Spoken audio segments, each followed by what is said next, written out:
Hello everyone, welcome to today's lecture. So today what we are going to do is we'll be covering the rest of the standards on of to SA 200 series. That is SA 240, 250 and 260. Okay. So let's start with today's standard, SA 240. Okay. Auditor's responsibility relating to a fraud in an audit of a financial statement. Very important, very critical standard. Because on this particular topic, there are other pronouncement, other legal guidance, like for example, Companies Act, which defines the auditor responsibility with respect to the fraud. CARO, again, there is a auditor's responsibility relating to the fraud and reporting. Okay, so this is a very, very important topic. Okay, how I'm going to start is I'll ask questions as of now just to understand, how many of you already have read this topic, because see guys, reading is very important. If you read, you can will be able to understand the questions, or you will be able to understand the concept that we are discussing over here. So let's take a quick start with some questions, and then we'll move to the topic. And this will enhance your clarity also, because we will be trying to cover the practical first and then the rest of the standard. Okay. So let me start with the questions.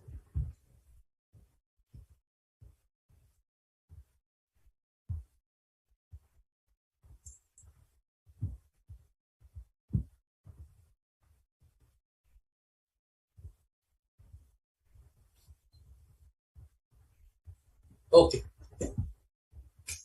Let's take this one first.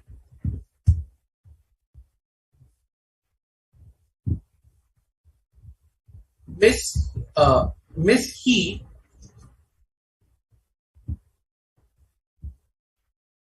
the engagement partner, during the course of the audit, decided with her engagement manager not to consult with internal audit function of the entity on identification of actual suspected alleged fraud affecting the entity by them while discharging their responsibilities. As an engagement quality control reviewer, what guidance you will provide to the engagement partner and engagement manager on this from the below options?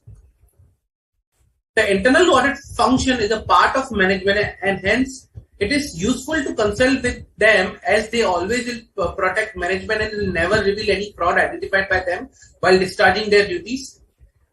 The internal audit function is a part of the entity, and hence any information provided by them cannot be counted as a piece of evidence, as they are not independent.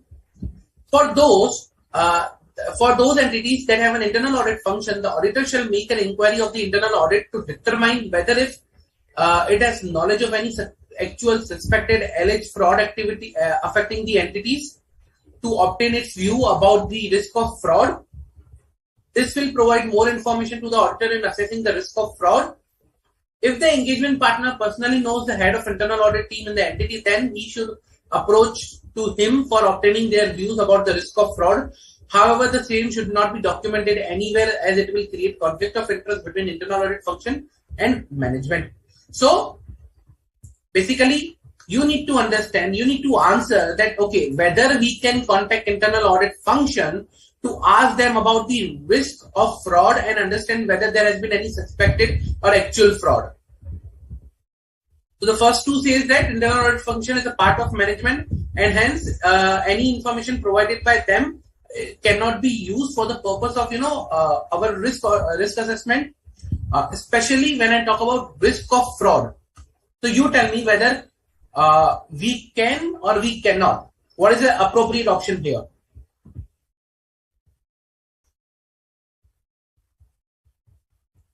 Come on, guys.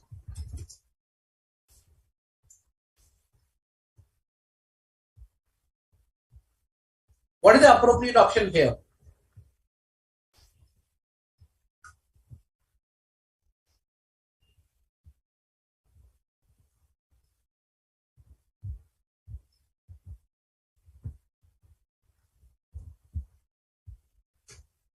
Can we consult? Can we not? What is the correct option?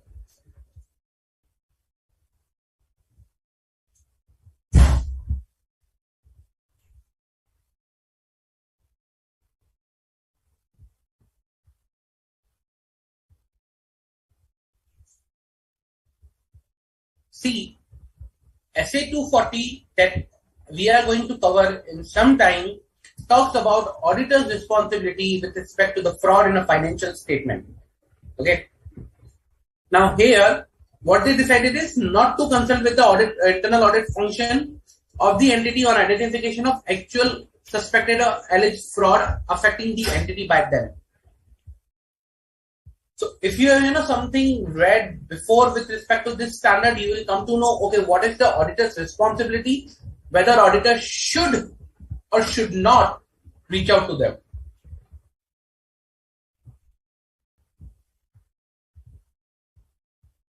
Okay, so basically how it goes like is, for auditor, it is necessary to understand whether there is a risk of fraud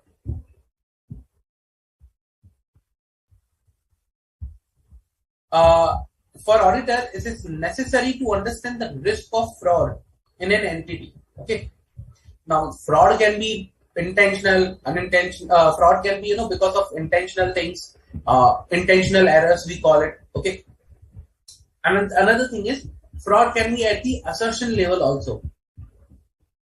Assertion level, we already discussed what are the assertions, remember?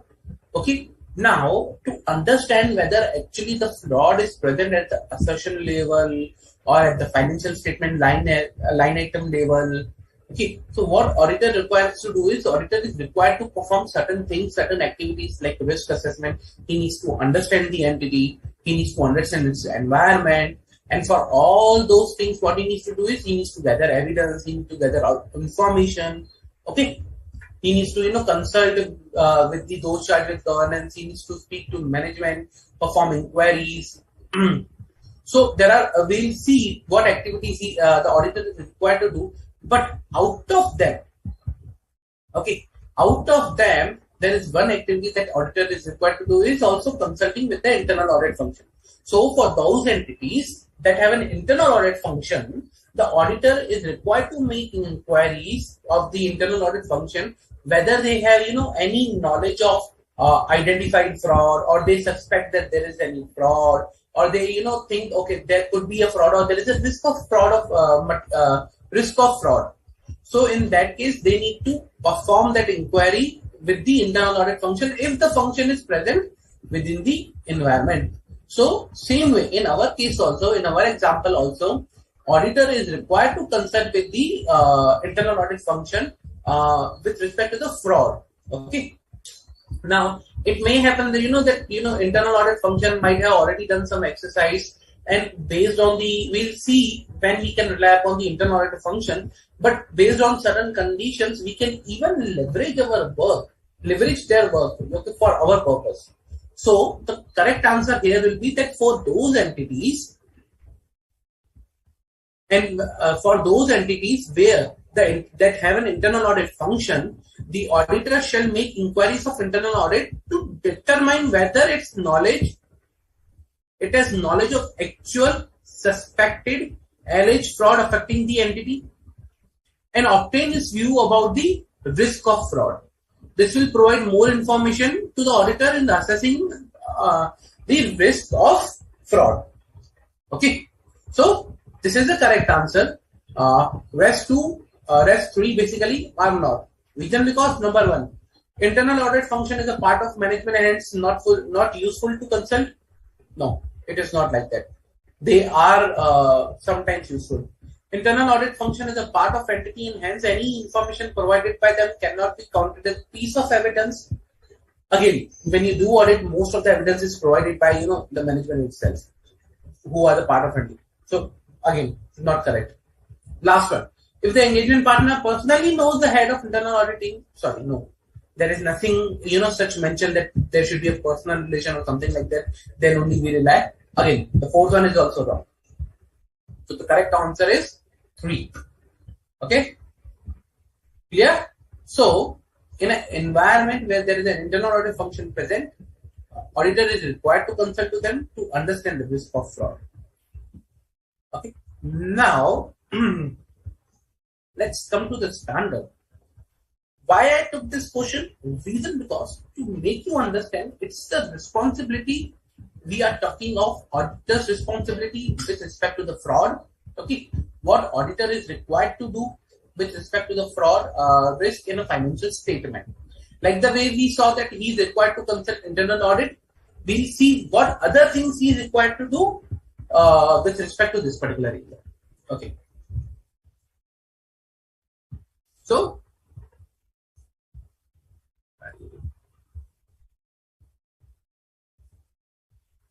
we talk about auditor's responsibility relating to a fraud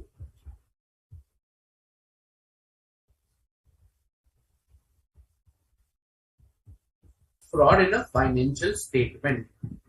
Okay,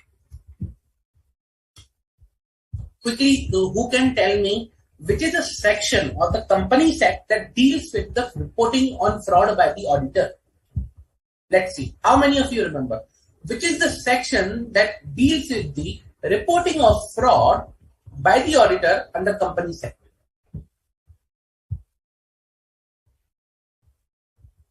Come on, guys. We have discussed this. Which section it is?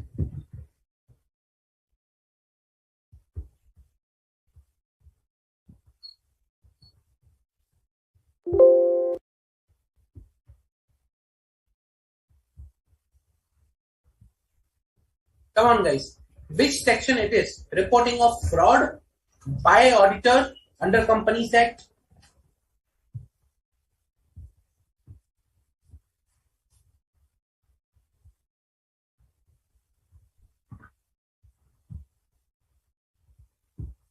Come on, guys. So the relevant section is 143.12, which talks about that they are required to report the fraud in case when there is a limit like 1 crore, less than 1 crore, more than 1 crore, different treatments basically with respect to that. Okay, so section 143 subsection 12 talks about reporting of fraud by auditor.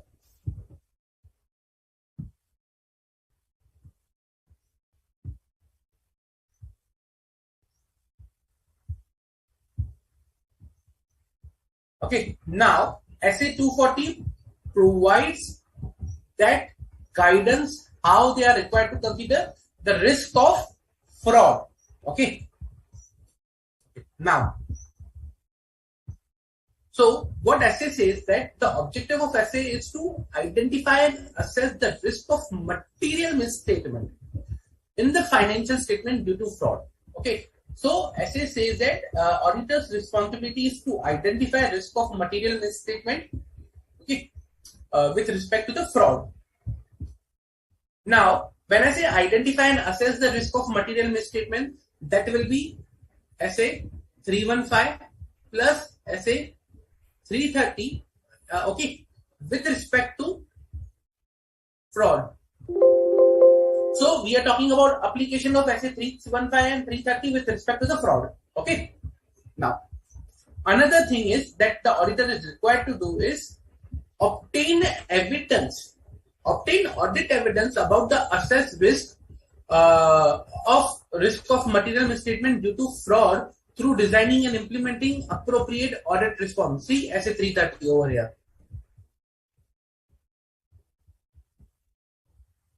Okay, so obtain sufficient and appropriate audit evidence and then respond appropriately to the identified fraud. First, understand where the fraud risk is there. Number 2, design the audit procedures for that. Number 3, once you design the audit procedures, you take the evidence and then respond appropriately to the identified or suspected fraud. That's the responsibility and objectives of auditor are for this under this standard. Okay. Now we'll be discussing around this area only.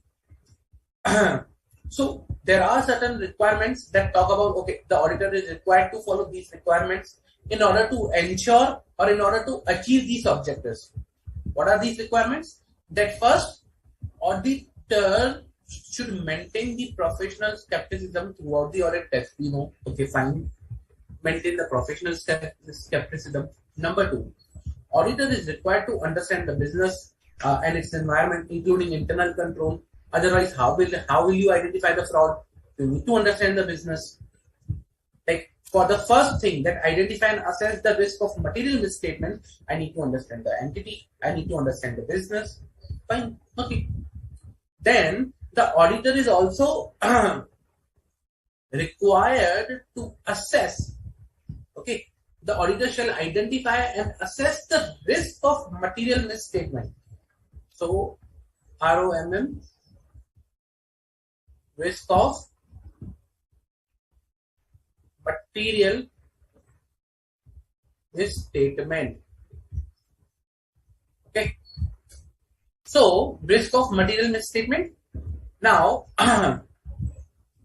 so auditor is required to identify and assess the risk of material misstatement of due to fraud at financial statement level and at the assertion level. How assertion level? I'll tell you one example. Okay.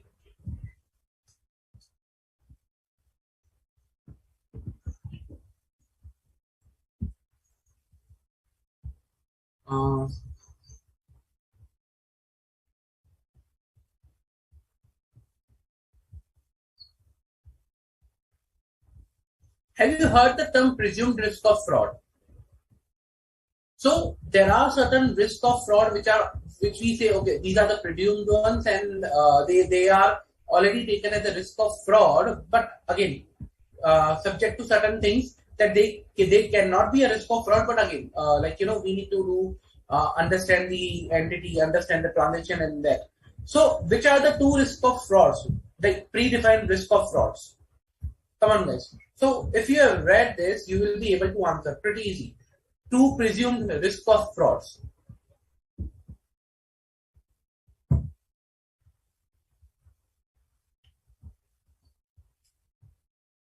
It is a presumption that there are risks of fraud. So there are two risks basically.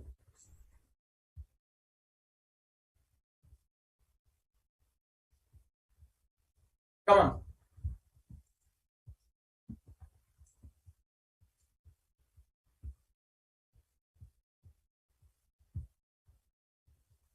Which are these two risks, guys? Like which are the presumed risk of fraud? I'm talking about presumed risk of fraud. Like in which area we say, okay, there is a risk of fraud by default.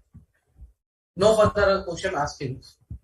We say that, okay, there is a risk of fraud. Now we need evidence to prove that, okay, there is no risk of fraud.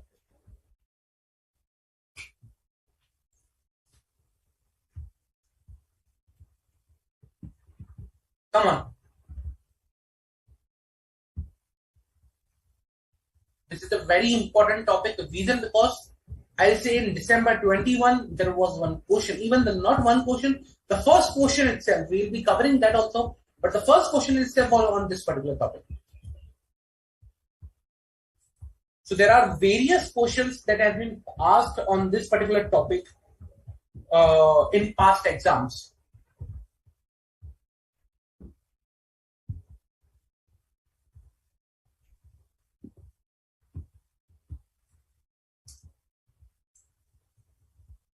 Come on, guys.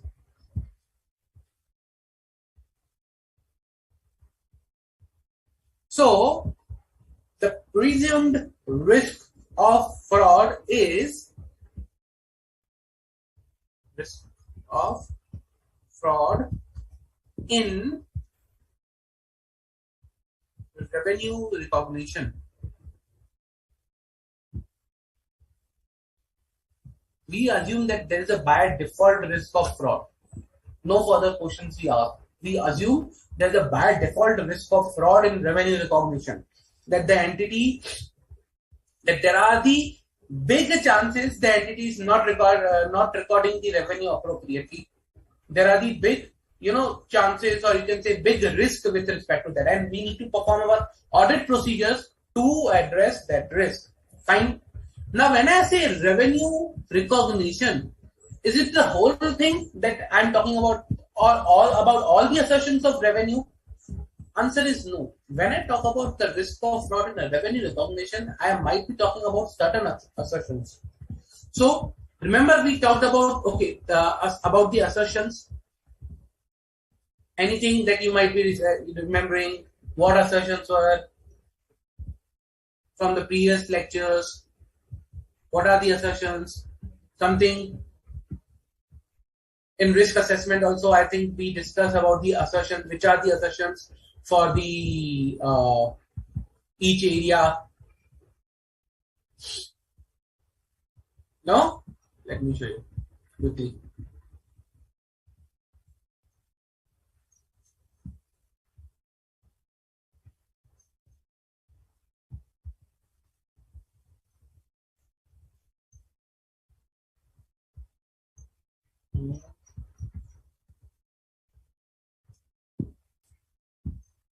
Remember, we were talking about something assertions like completeness, accuracy, cutoff, classification, occurrence. Remember these assertion, financial statement assertions we were talking about: occurrence, completeness, accuracy, cutoff, classification or transaction, for balance of period, for presentation disclosure. So these assertion risk can be at assertion level also. Let's say, for example, in our case, okay, I'm talking about out of these assertions like occurrence, completeness, accuracy.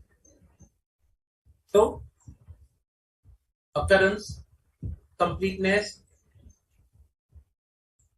accuracy, cutoff, classification. I can say on occurrence there can be a risk of fraud. I can say on completeness there can be a risk of fraud. On revenue recognition I can say risk of fraud. Cutoff, there might not be a risk of fraud, and classification again there might not be a risk of fraud. So again I can identify on the assertion level, okay, whether there is a risk of fraud present or not. When I say at the occurrence level means the transactions whether they are actually occurring. So there's a risk of fraud that there might be a transaction which are not actually occurring with respect to the revenue, but they are still recorded. Completeness, some of the revenue transactions might not be recorded. Accuracy, a transaction of 100 rupees is recorded as 1000 rupees or 10 lakh rupees. So all these things I can say there can be a risk of fraud, but at the assertion level. So I can assume I can decide whether there is a risk of fraud at the assertion level or not. Okay. So I need to assess at the assertion level. Fine. Presumed risk of fraud that we were talking about. Presumed risk of fraud in revenue recognition and management override of controls. It is by default presumed unless and until you have evidence and explanation available that why this is not the risk of fraud. Okay. Then auditor is required to assess risk of material misstatement. He is required to treat that assess risk of material misstatement as a significant risk. So when you identify a risk, you categorize that risk. Okay, let's say for example some risk might be a significant risk, some might not be. So risk of material misstatement due to fraud in a financial statement will be by default your significant risk. And the auditor is required to obtain understanding of the entity's related control relevant to such risk. Clear? Any doubt? So understand what we are talking about here. First, we identified what is the objective of auditor here with respect to this standard. See, like in Companies Act, it was the objective of auditor to report the fraud. This standard says that you need to perform certain procedures to ensure that whether there is a risk of fraud present or not. If present, what you need to do next. So first, it was objective was the auditor to identify the risk of fraud. Second, number two, once you identify the risk of fraud, what the auditor is required to do is design test procedures and perform test procedures to obtain evidence. Fine. Now you design the test procedure to address the risk of fraud, and you perform the audit procedures to obtain the evidence. You have the evidence. Then what is the auditor required to do is to analyze the evidence and respond to that. Okay. that is something this requirement of this standard. And we just now saw related to the identifying and assessing the risk of fraud. To identify, you need to maintain skepticism, understand the business.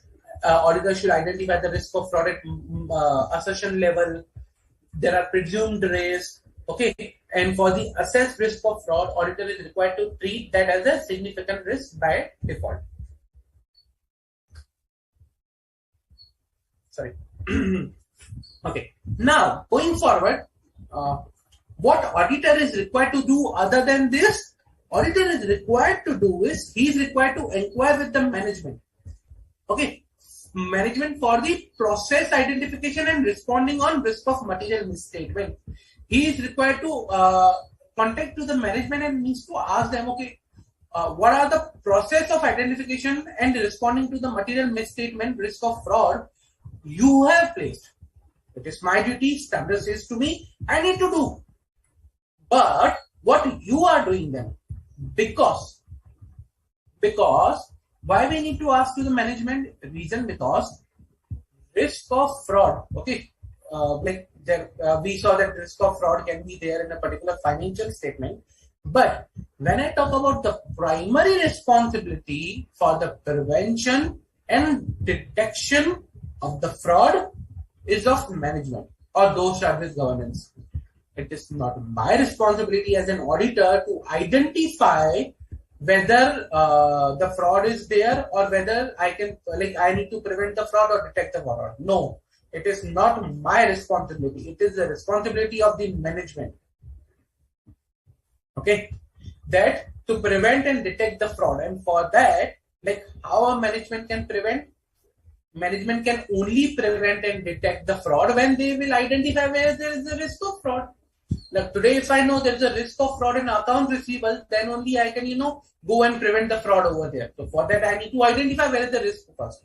So I'll be asking the management, okay, how are you identifying where is the risk of fraud? How are you identifying where is the risk of fraud? And once you identify, what do you do then? What procedures you perform? Okay. Then I ask management, okay, management, tell me your process for identifying and responding to the risk of fraud in an entity.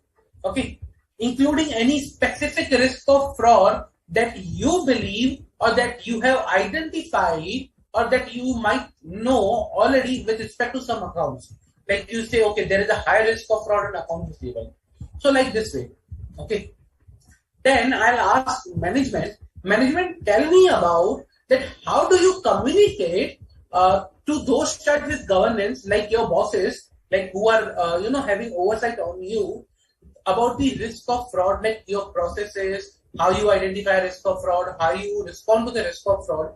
So how do you communicate to your bosses or the people you have oversight on you with respect to the risk of fraud and your processes? So management respond to those charged with governance about processes for identification and responding with respect to the risk of material misstatement due to fraud. I will understand that also.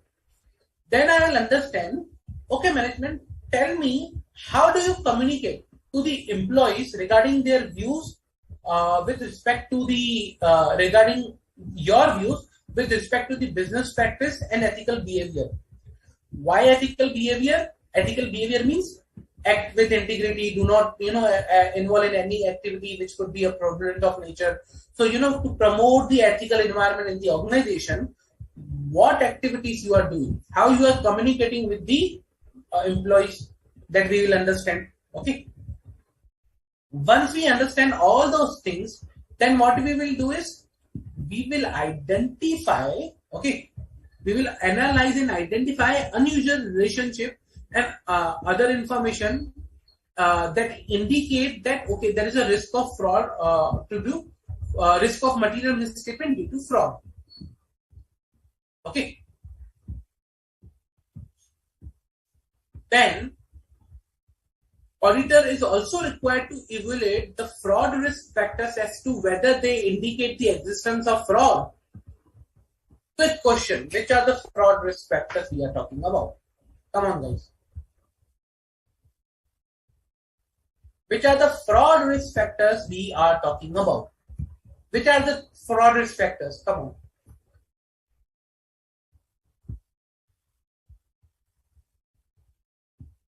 Pretty easy. We have read it multiple times. We have seen these fraud risk factors multiple times. Multiple.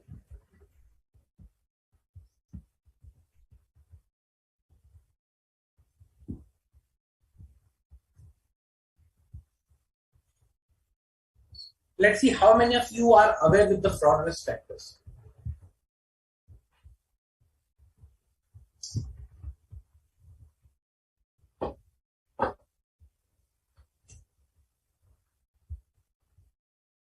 So, when I talk about fraud risk factors, so they are incentive or remember fraud triangle, incentive or pressure to commit fraud, opportunity to commit fraud, and the third one was rationalization. Okay, these are the three fraud risk factors: incentive, opportunity, rationalization of a particular fraud risk factors. Come on, guys, pretty easy. It was pretty easy. Okay, so identify fraud risk factors and whether they exist. So if the fraud risk factors exist, so there is a high chances that there might be a fraud also. Okay. Then management communication to the employees regarding ethics and business practices. We saw. Ask internal audit function about their assessment of findings. We already discussed in the start of the session itself this question. Ask those charged with governments how they are performing oversight over the management and its process. Means to ask management or ask management's boss that how do you ensure the management is performing their role appropriately. Okay. Then once you identify, this was all with respect to identification of fraud risk factor. So these 2 points were with related to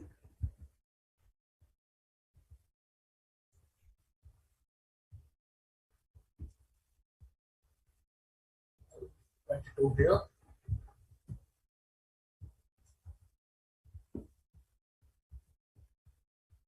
So 1 and 2.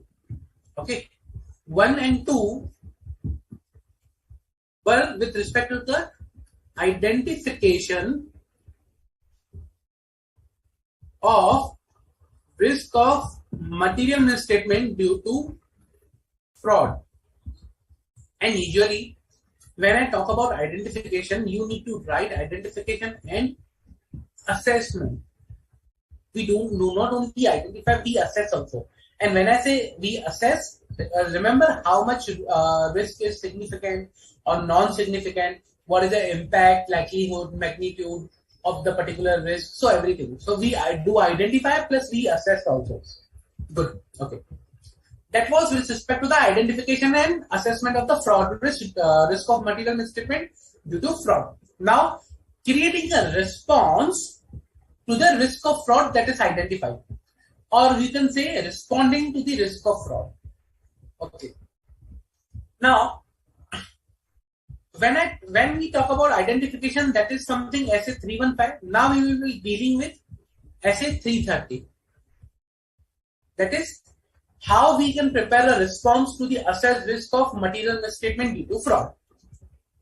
First of all, what we need to do is assign and supervise personnel taking significant engagement responsibilities. So we need to make sure, okay, when we are, determining our audit plan, what we need to do is we need to assign and, supervise the personnel, taking account of, knowledge, skill, ability, or, their expertise in that particular area. And accordingly, we will be providing them significant element or responsibilities or significant, risk to assess, basically, in an engagement. So, for example, a guy will be very senior, so I will be accordingly, I will be assigning him and I will be ensuring what are the, responsibility that I can provide to him. Okay. Okay. Then what I need to do is I need to evaluate whether the selection and application of the accounting policies by the entity, okay, where there is a complex transaction, where there is a subjective measurements involved, is appropriate or not. Accounting policies. Okay. So I'll look into the accounting policies, critical accounting policies. Then I'll incorporate an element of unpredictability. Okay. And then at the assertion level, I will design the audit procedure responsive to the assessed risk of fraud due to material misstatement. Okay. Risk of material misstatement due to fraud. So I'll design at the assertion level. Okay, fine. Now, remember I was talking about two controls, risk of fraud in revenue recognition. Another one is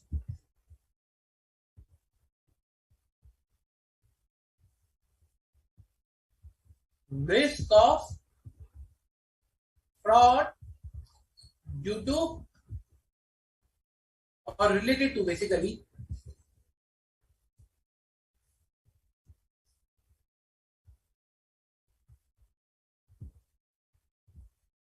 management override of controls. Management override of controls. Why this is assumed to be a risk of fraud? The reason because when I say management override of controls, management responsibility is to establish the internal controls in order to address risk, and the risk can be of fraud also. So if management has already defined some of the internal controls, now they are the person who are who are designing the internal controls. So if they are the person who are designing the internal controls, means they already have the access to bypass the internal controls. If I am designing something, I'll definitely keep a provision for myself that in future, if I want to bypass that control and if I don't want to follow that control, there should be way available to me. So I am the designer of that control. I will definitely keep. So there is always a chance that management can override the controls that they have implemented in the organization. Okay, there are full chances. That's why that's the second presumed risk of fraud. Okay. Now, to address that risk, what we do generally. Okay, so there are two things basically, or 2 to 3 things that an auditor should do or must do. Basically. So those are first, risk of management override of control is a default risk of fraud and significant risk also. Why? Because when I say there is a risk of fraud, it becomes a significant risk. Second, I need to design audit procedures irrespective of auditor's assessment to this test. So I need to design audit procedures whether or not I think there is a risk of fraud or not, because this is a very critical area. What audit procedures I am talking about? First of all, test journal entries at the period end, unusual journal entries, super user journal entries, inquire with the financial reporting team about any unusual journal entries they have seen, test, estimate and management biases in the previous year financials. So you see whether any judgment decisions made by management in accounting estimates, whether they reflect any management bias or possible bias on the part of management that might represent a risk of material misstatement.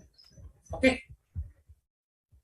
Test management decisions, like if management has taken certain decisions. So see, from a retrospective point of view, let's say for example, last year management made an estimate for the current year. So my management made an estimate that okay, in the next year this will be the particular litigation estimate. That okay, the litigation will be in favor, and this is the estimate. Management made certain estimate in the last year or last year. we went into last year, we understood, okay, these are the estimates made by management. What is the actual outcome in front of those estimates? Management said, fine, the estimate is that we will not be paying anything in this litigation.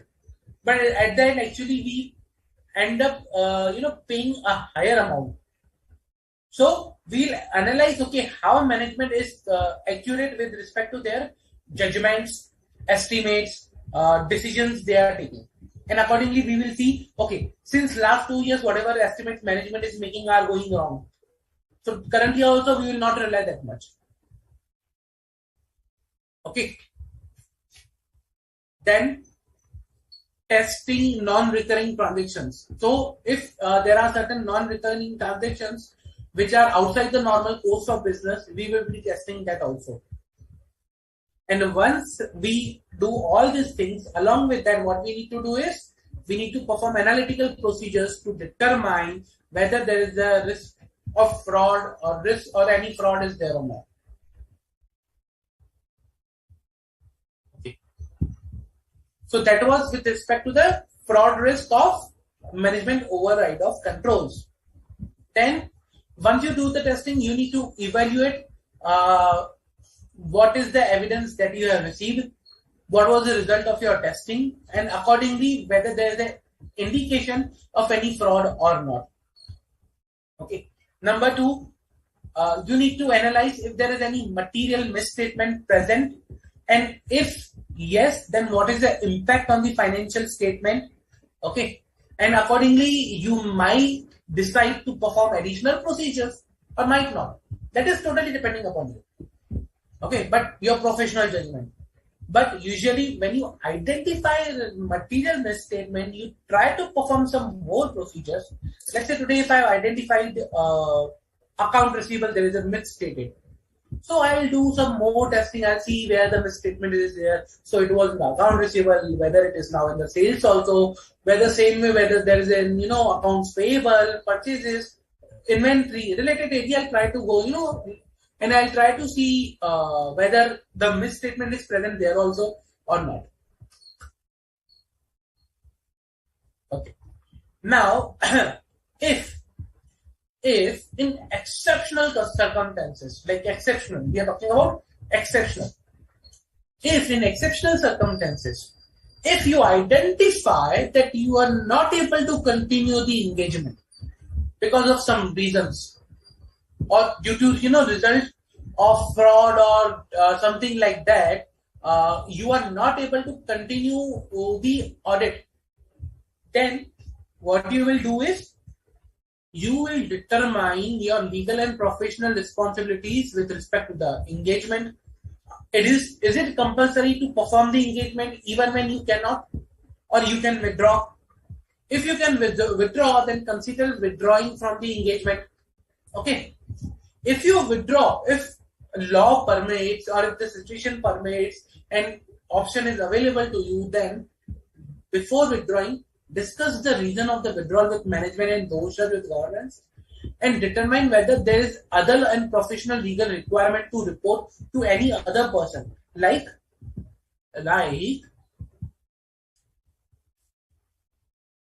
section 143(12) of Companies Act, TARO 2020 reporting requirements. So whether there is any other reporting requirement that might be applicable to you. Okay, so you need to consider all these things.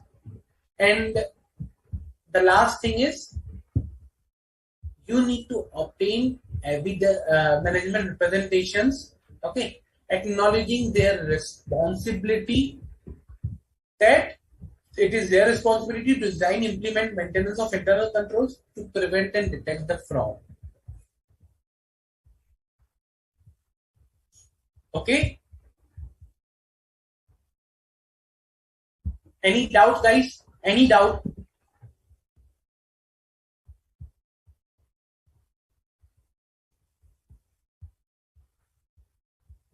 Okay. If no further doubts, then I'll ask. No issue. Okay. Let me take you to some questions and let me ask you.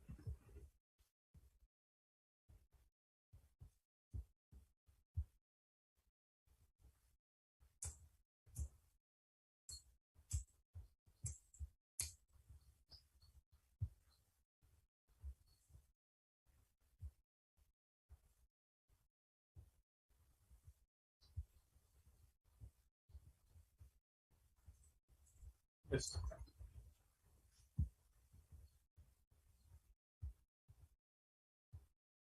Okay, let's discuss about this one.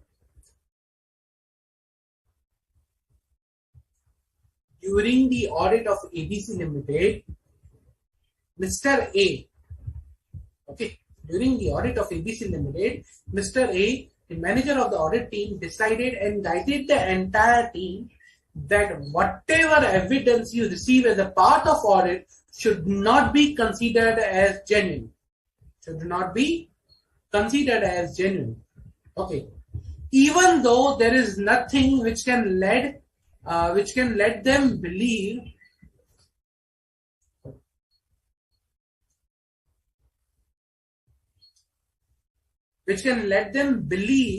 that the said documents are not genuine.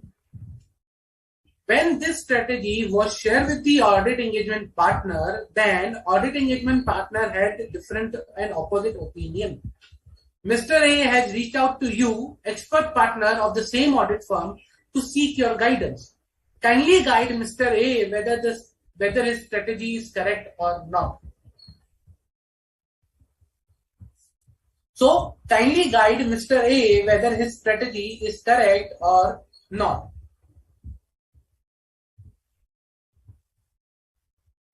Come on, guys.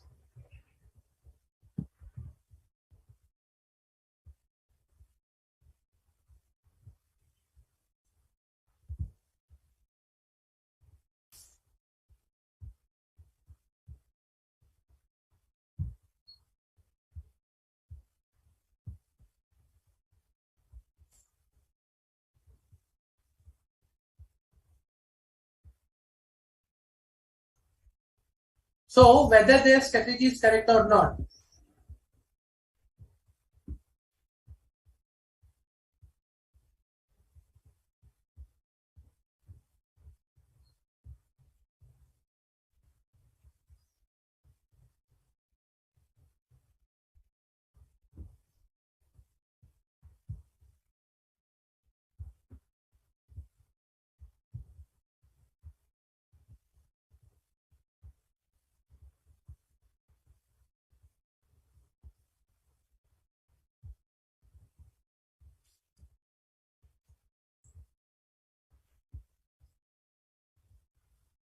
No. Okay. I received one answer. Come on, guys. Whether this strategy is correct or not.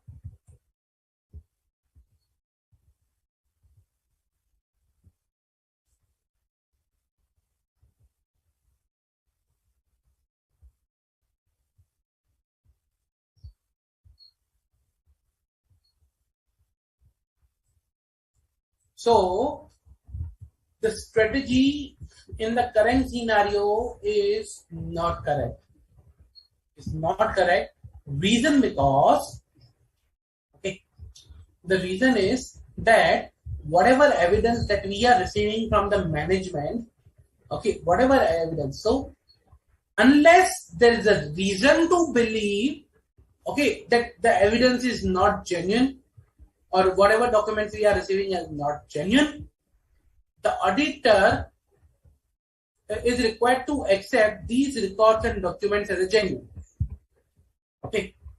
If there are conditions present that lead us to believe that a document may not be authentic or that in terms that document might have been modified, then I can investigate further and I can consider that as a non-genuine. But otherwise, I need to consider it as a genuine. Otherwise, what will happen is whatever document the management is providing to you, you will not consider genuine. And once you don't consider a document genuine, you need to perform some other procedures to evaluate whether the document that is provided is genuine or not. See how much of the big process will become unnecessary.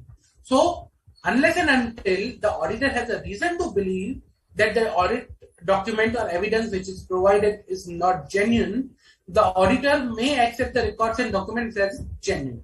Hence,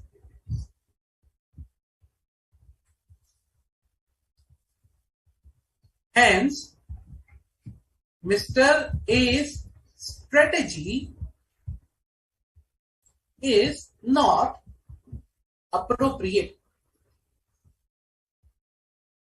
for the sake of identification of fraud, or for the sake of addressing the fraud risk in a financial statement, I cannot do that. I only I only consider certain documents as a genuine. I don't consider the rest of the documents as a genuine.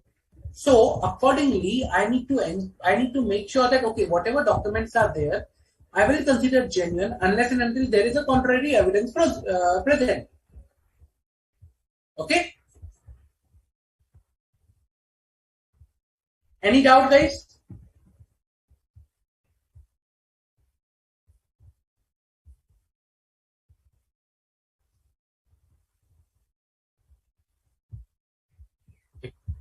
Next question.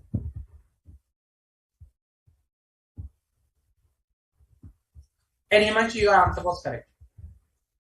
Next question. Mr. A, audit manager on the statutory audit of ABC Limited, decided the following changes in the audit program compared to the last year. So he decided to conduct the following changes in the audit program compared to the last year. Number one, conducting stock count in the month of January instead of month of March. Testing certain accounts having balances which is less than materiality level. For trade payable balances, to perform analytical procedures for top 10 and bottom 10 vendors instead of performing analytical procedures or testing for top 20 vendors as last year. So 3 changes he is proposing compared to the last year. Now, if you are proposing any changes, anyone will ask a question why you are changing the audit program. Same way here also. When asked by the engagement partner why such changes are made to the audit program compared to the last year, the manager replied that on account of unpredictability element, to address the risk of material mistreatment due to fraud, he made these changes. Engagement partner was not satisfied with the answer of the manager and has approached you, another senior signing partner in the firm, and have asked your guidance. Now you tell me whether these changes are appropriate or not. Simple. Whether the changes in the audit program are appropriate by the audit manager or audit manager is wrong in the current case.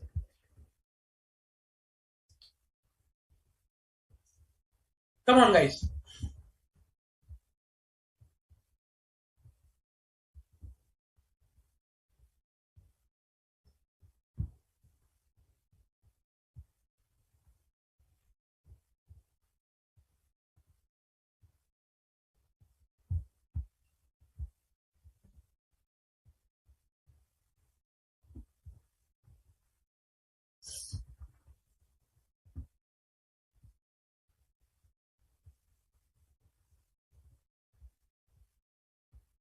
Come on, guys. Pretty easy. So we discussed this particular topic.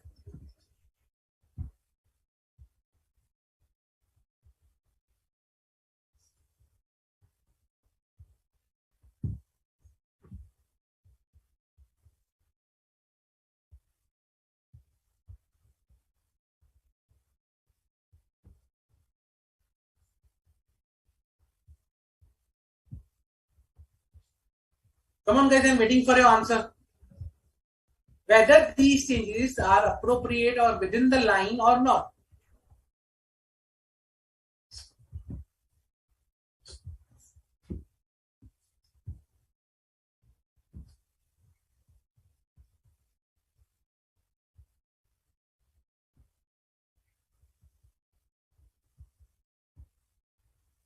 So, okay.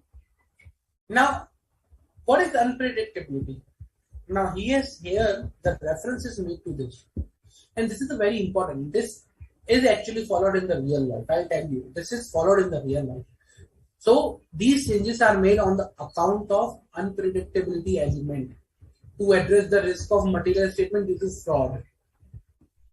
This we do in the real life also. So, in real life or practical scenario also, what we do is, due to to address the risk of fraud, okay, we introduce an element of unpredictability. Now what we do in unpredictability, we perform substantive procedure on the selected account balances and assertions that are not otherwise tested due to their materiality. So usually we test the account balances which are material, but in unpredictability we test those account balances which are not material, because most of the time the person who is committing the fraud, or the person, if he has done something, he will choose such accounts which are not material, because he will say, okay, this is not a material account. Auditor will never look into this in the small things. Sometimes in small things, big details lies. Okay, big things lies in the small accounts. So same way, we perform testing on some items which are not material. Number two, what we do is we adjust the timing of audit procedures. Usually it is expected that auditor will come at the March end and will perform the stock count, cash count, and all those things. We present an unpredictability element, and we sometimes perform the stock count in the month of January itself, because at that time they might not be ready. Unannounced stock counts or unannounced cash counts. Then using different sampling methods. So since last 2 years, let's say we were analyzing top 20 vendors, top 20 vendors, but no one was focusing on the below last 20 or last 10 vendors, the vendors which were the least revenue. So to change and to bring the element of unpredictability, we use different sampling methods, and hence over here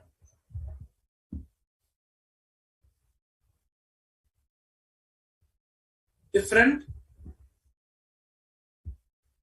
period for audit procedures,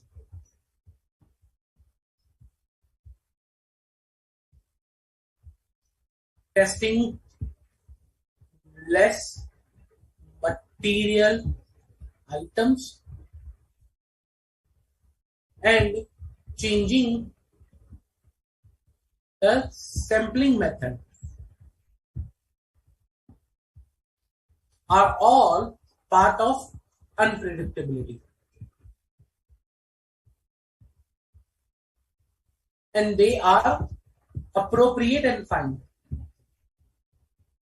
Appropriate and in line with essay. Now the question comes with respect to the unpredictability is how much of the element of unpredictability you can involve in your audit procedures. It may not happen that your whole audit program should be unpredictable. Like, okay, till last year we were testing only material items. This time we will not test any material item. We'll all test non-material items. No. So unpredictability element should be part of your audit procedure, but your whole audit program should not be unpredictable. That is a professional judgment or a balance you need to bring while introducing this element. Okay. So in the current case, Mr. A, the manager, is appropriately correct. He can bring the unpredictability element. Okay, incorporating an element of unpredictability in the selection of the nature, timing, and extent of the audit procedures to be performed is important.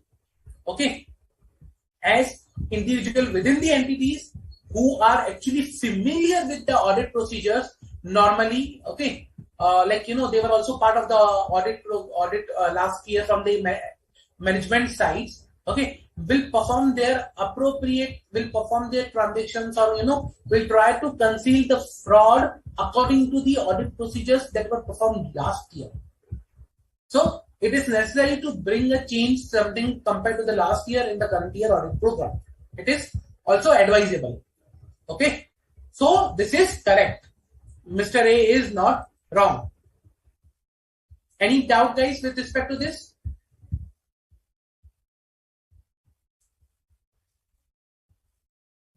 I hope, Shiva, you got the answer and understood. Do let me know if you still have confusions, or if you don't, if you need further explanation. I'll definitely explain to you. Okay, so these were the two questions. Plus, let's discuss some of the past questions asked in exams.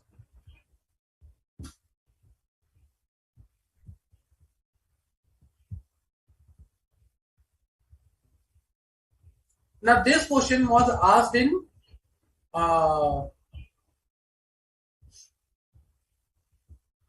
This was asked with respect to July 21? No. Sorry, December 21. Last attempt. Okay. First question. The first itself. Question 1A. It is something with related to not all. We'll see. Messrs. Kumar and Company Chartered Accountants were appointed as a statutory auditor of PC Limited for the financial year 2021. During the course of audit, one of the partners, C.A. Kumar, observed that there is a misappropriation of asset in the form of theft of entities inventory and is perpetrated by employees in relatively small and immaterial accounts. C.A. Kumar is concerned with the existence of certain circumstances for increasing the susceptibility of asset to the misappropriation. Guide C.A. Kumar with respect to the risk factors related to the misstatement arising from misappropriation of assets with reference to the relevant standard on auditing. So, what we are required to do is understand the question first before answering. You need to guide C.A. Kumar with respect to the risk factors related to the misstatement arising from misappropriation of asset.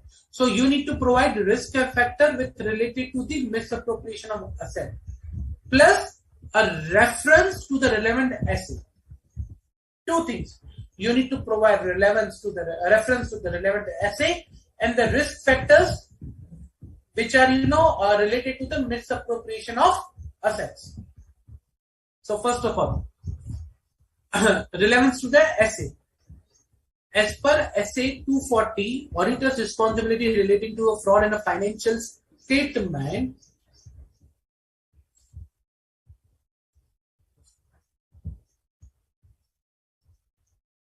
the auditor's responsibility relating to the audit of a financial statement, misappropriation of asset involves theft of entities' asset and is often perpetrated by employees in a relatively small and immaterial amounts. However, it can also involve management who are usually more able to disguise or conceal misappropriations in ways that are difficult to detect. Okay. So, then they are talking about risk factors. Remember, I asked the question, which are the fraud risk factors? Incentive, pressure, opportunity, okay, rationalization. So then they provided some fraud risk factors. Misappropriation can be established in various ways, including stealing physical asset, intellectual property, and all those things. Risk factors that are related to misstatement arising from misappropriation of assets, also classified according to the three conditions generally present when fraud exists: incentive, pressure, opportunities, rationalization, and these are present over here. Some examples which are given in the suggested answer. So, earlier when I asked the question of the risk factors, it was a question that was asked in December 21 for the 5 marks. That's why please read the topic when we start a topic. Reason because one, you will have a good understanding that what we are discussing. Number two, it may happen in the next attempt that that might be an important topic and you might receive a question on that. But again, or you might have received a question in the past. So that somehow is related to the to the understanding and enhancement of the topic. Okay. Any doubt with respect to this?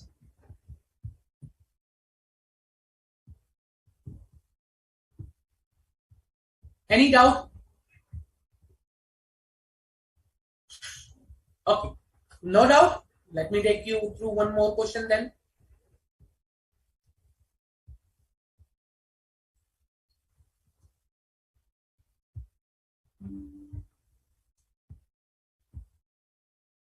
So, again, this was asked in an exam. I'll say this is an important question and I discussed this topic right now only. So you might be able to answer. I'll show you the answer in a while, but let's discuss the question. In the course of audit of Quick Limited, you suspected that the management has misstatements in the financial statement. intentionally to deceive the user, means risk of material misstatement due to fraud. Okay, and to stun the pressure to meet the market expectations. Elucidate how the fraudulent financial reporting may be accomplished, and also discuss the techniques of committing fraud by management override of control. Okay. What they are asking is, see, understand this question first. They are asking how fraudulent financial reporting may be accomplished. First of all, they are asking how management can do a financial reporting. Types of, the management can do financial reporting. Number two, what they are asking, discuss the techniques of committing fraud by management override of controls. Okay, how management override of controls can be used to do the fraud. So I'll show you the example answer that was there.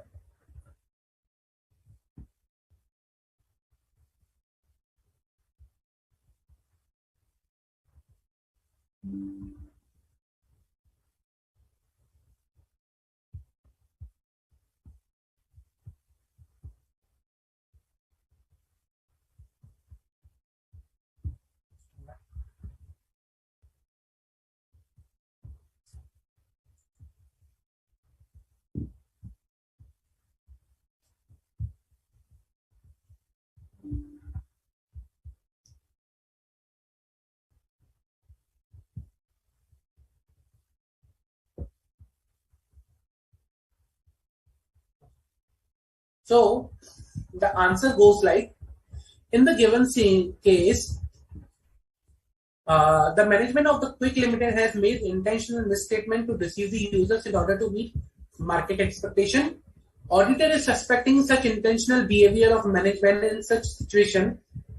Essay 240 discusses how fraudulent financial reporting may be accomplished, and also discusses the techniques of committing fraud by management override of control.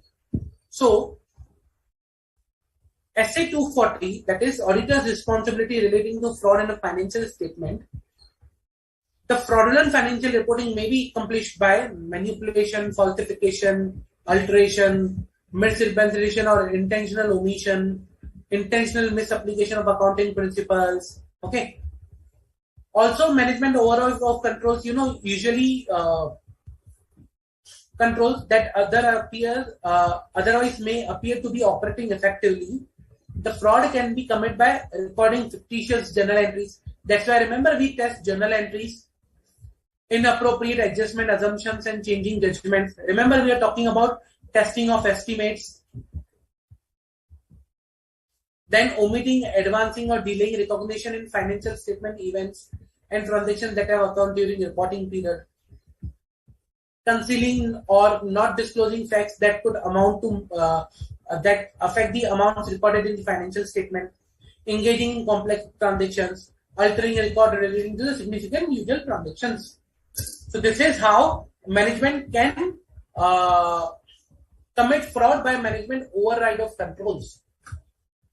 So this was one of the questions that was asked in November, if I'm not wrong, November 2020. The question was 6B. 5 marks again.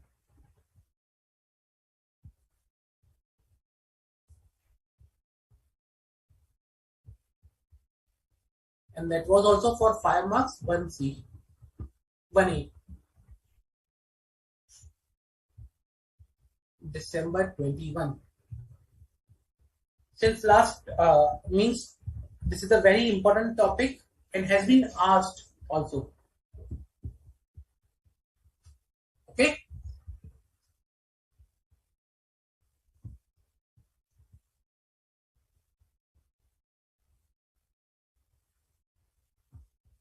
So, any doubts till now, guys?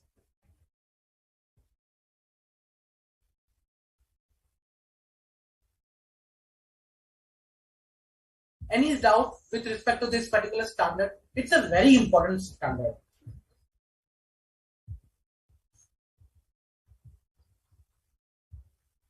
Very, very important, I'll say.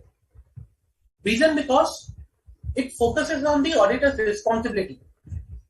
Okay, how to identify fraud, how to assess the fraud, and what to do when you identify the risk of fraud, risk of material misstatement due to fraud.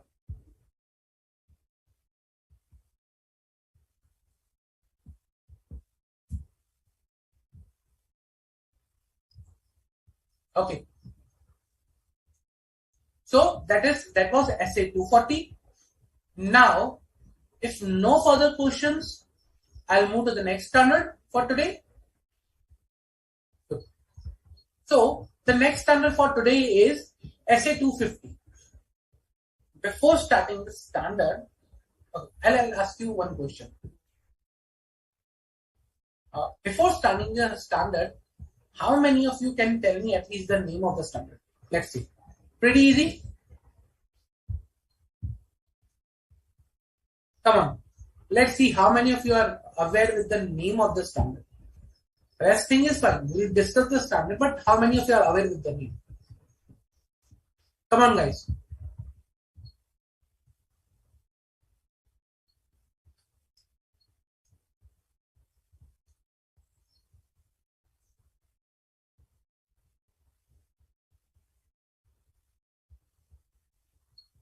So, essay 250. You can easily tell. Okay.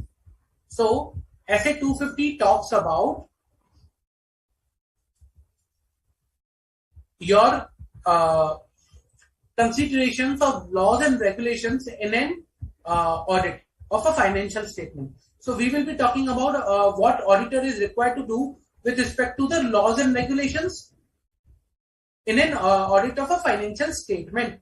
Okay. So, now we'll understand what is the responsibility of the auditor. Correct, Chair? First of all, whenever I talk about laws and regulations of an audit of financial statement, okay, it is again, we need to understand what is the responsibility of the management and what is the responsibility of the auditor, first of all. Okay. Now, it is the responsibility of the management to ensure that the business or the operations are conducted according to the provisions of law. It is not my responsibility to ensure that the entity's operations are conducted in accordance with the provision of the law. What is my responsibility? My responsibility is to obtain reasonable assurance. Okay, is to obtain reasonable assurance with respect to two things. With respect to the direct laws or laws and regulations that have a direct effect, and laws and regulations which do not have a direct effect. Okay. So my responsibility is not for prevention of non-compliance. Okay, and I cannot be expected to detect all the non-compliances. My responsibility is not with respect to the prevention of the non-compliance or detection of all the non-compliance. My responsibility is, first of all, to consider laws and regulations when I'm performing an audit of financial statement. Okay, I need to obtain sufficient and appropriate audit evidence regarding the compliance with laws and regulations. When I say sufficient and appropriate audit evidence to provide reasonable assurance. Okay. Now, there are two types of laws that I told you that I will be taking care of. One, that have a direct effect. Okay. To perform specified audit procedures to identify instances of non-compliance having material effect. To respond appropriately to identify non-compliance suspected or identified. Okay. So, I will not be expected to detect all the non-compliances, but certain non-compliances to ensure that I can provide a reasonable assurance. Clear? Okay. Now, so as I told you, there are two types of laws which are applicable or where I will be involved into. Okay. So one is a laws and regulations. Laws and regulations having direct effect,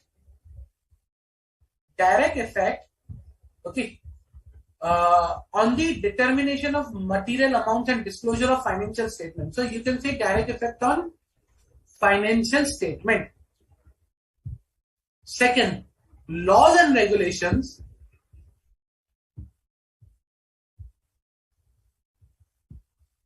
that do not have direct effect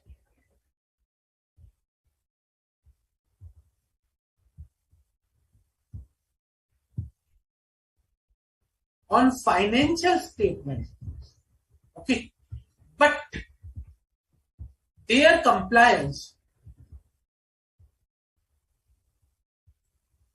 is fundamental. Their compliance is fundamental to operate the business. Means these laws and regulations will not impact my financial statement, but these laws and regulations are required to be complied so that I can continue my business. For example, in case of NBFC, registration. Okay, in case of NBFC, I am required to get registered. Okay, with RBI.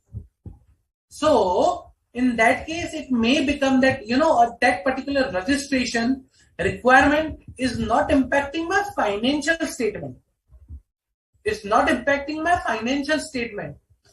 Okay, but if I don't register, I will not be able to carry a business, and in that case, my whole business will go down. So it becomes fundamental to operate the business, but it do not have a direct effect on my financial statement. Okay, there are two types of laws. Have a direct effect on financial statement. For example, tax laws, labor laws,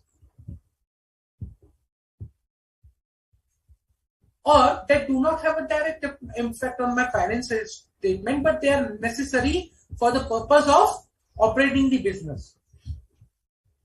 Understood? Now, with respect to each type of law, my responsibility changes. Okay. So, what is my responsibility? So, for the laws that have a direct effect, okay, for laws that have a direct effect, what I'm required to do is I need to obtain sufficient and appropriate audit evidence about their compliance. So, for laws that have a direct effect, I need to obtain sufficient and appropriate audit evidence to ensure compliance with the law.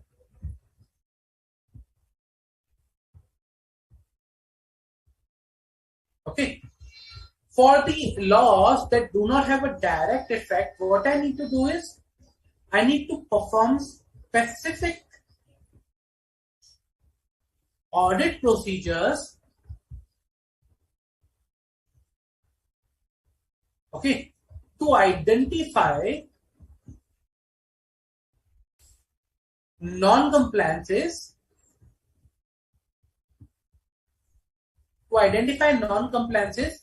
that have material impact on FS, on financial statement. Okay, so just a minute.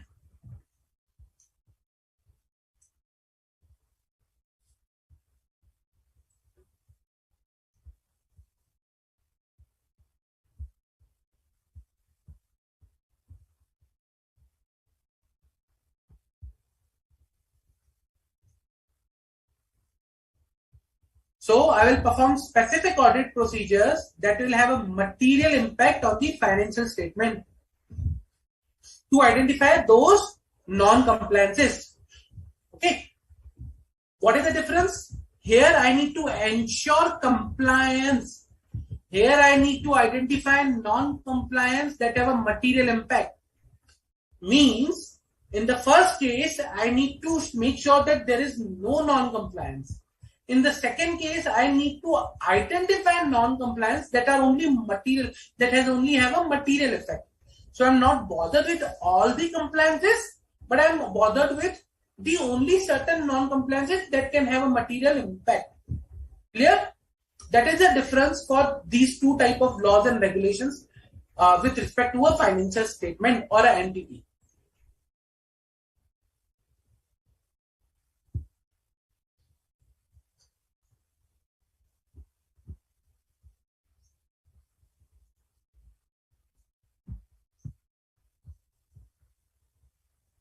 And my audit procedure and my expectation changes accordingly. Clear? Any doubt? If you understood this particular thing, I think you have already understood 50% of the standard.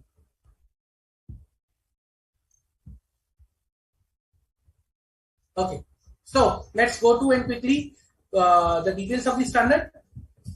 So what is my objective? My objective is to obtain, we discussed sufficient and appropriate audit evidence with respect to the compliance. Okay. Now for that, what I need to do? What is my role? In order to achieve my objectives, what I need to do is, I need to first obtain a general understanding of the applicable legal regulatory framework and entities compliance with the same. So to identify whether they are complying with the laws or not, first prepare a list which laws are applicable. So today I cannot ensure compliance if I don't know which laws are applicable. So first I need to understand which laws are applicable. Okay. Then I need to obtain sufficient and appropriate audit evidence about compliance with laws and regulations that have a material effect on financial statement. I need to identify and perform audit procedures to identify non-compliances. Okay. And for that, what I will be doing is, I need to inquire and check the correspondence that entity might have received. I need to remain alert to the instance of non-compliances or suspected non-compliances. I need to obtain a representation from the management about the known non-compliances. So I need to perform all these procedures to identify the non-compliances or understand whether there is any non-compliance present or not. Okay. Now, once you identify the non-compliances or once you suspect there is a non-compliance, what we are required to do is, so this particular standards provides that, okay, once you identify or suspect there is a non-compliance, understand the nature of the act and the circumstance. You understand what is a non-compliance. Understand its possible effect on the financial statement. Okay. Now, understand the nature and their impact. Okay. Once you understand the nature and the impact of the non-compliance, what you need to do is discuss with the management or those charged with governance. Okay. When you identify the non-compliance, inform management there is a non-compliance. Inform those charged with governance about the non-compliance and obtain a legal advice. Because when there is a non-compliance, there are 100% chances that you will pay a penalty. You will, end up, you might receive a notice from the governmental authorities with respect to the non-compliance. It may impact adversely to your business, and accordingly obtain legal advice. If unable to obtain sufficient information to evaluate the effect on the auditor's opinion, okay, if you are not able to obtain the sufficient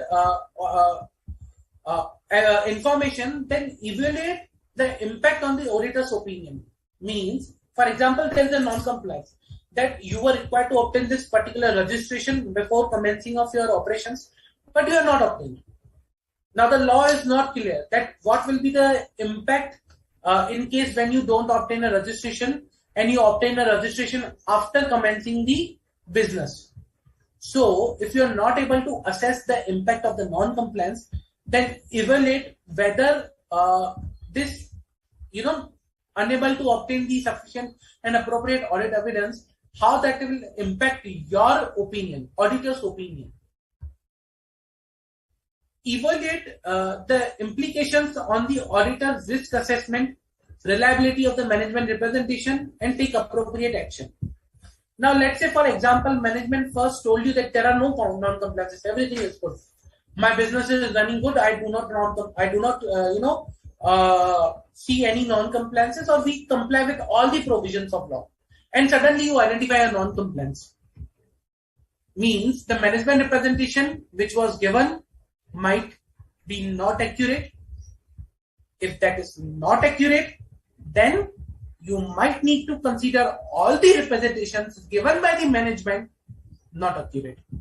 There are chances that these might, if this representation is not accurate, then others also might not be accurate. And accordingly, you need to consider additional procedures. You need to perform additional procedures.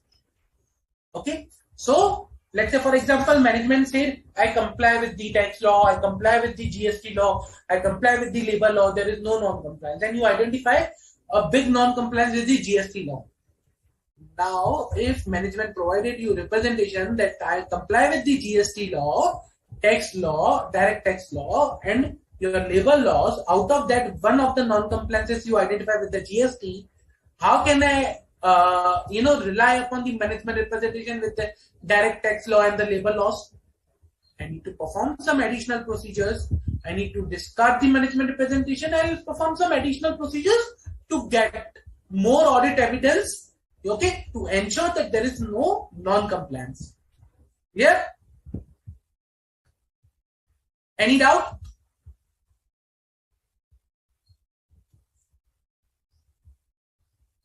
Okay. Once I identify a non-compliance or I suspect there is a non-compliance, I'll communicate to the matter to the George Charges governance. And if the non-compliance is intentional or material, I'll communicate immediately unless and until management or those charges governance are not involved. Let's say when there is an intentional non-compliance. Intentional means they knew and they specifically did not comply with that. In that case, what is the point of telling to them, because they were only involved in the non-compliance and it was intentional. So I need to inform to some higher authority. Higher authority, maybe audit committee, board of directors, or accordingly, if they are involved, then I might think informing governmental authorities. Okay. If I identify non-compliance, I need to evaluate its impact on the financial statement, and accordingly, I may require to issue a qualified or adverse audit opinion. Number 2, if I'm not able to conclude the effect of the non-compliance, I might issue a qualified or disclaimer of opinion. Okay. And I might consider reporting to the regulatory and or enforcement authorities if required by law. Clear? Any doubt with respect to the consideration of laws and regulations in an audit of a financial statement? It's a pretty simple. I will not invest much time on the standard because that standard is a pretty simple. There is nothing much. Okay. So there is one question: sufficient and appropriate audit evidence. Example to ensure compliance. Okay. How we can obtain sufficient and appropriate audit evidence to ensure we are complied with the laws? That totally depends upon what type of compliance you are looking for. For example, compliance with LODR regulations. Okay. SAP LODR regulation. Now for that, let's say hypothetical example. Let's say there is a requirement with respect to the directorship in SEBI LODR. So, okay, a director cannot be an independent director cannot be a director in more than 7 listed entities, if I'm not wrong. Okay, that's a hypothetical example I'm talking about.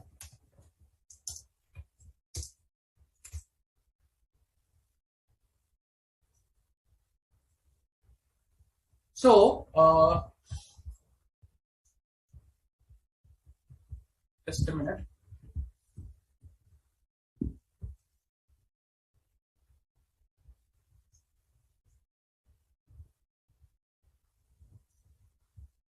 I'll tell you with one example so that it will be very easy for you to understand.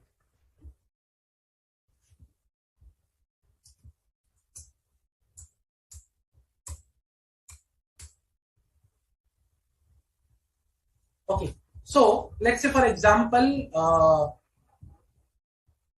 not directorship, let's go for the audit committee. Okay, with respect to the audit committee. Now there is a regulation 18 of SEBI LODR regulations, which says that audit committee shall have a minimum of 3 directors as a member. Okay, and at least 2/3 of the members of the audit committee shall be independent directors. So, at least 3 members as director and 2/3 members shall be independent directors. Okay.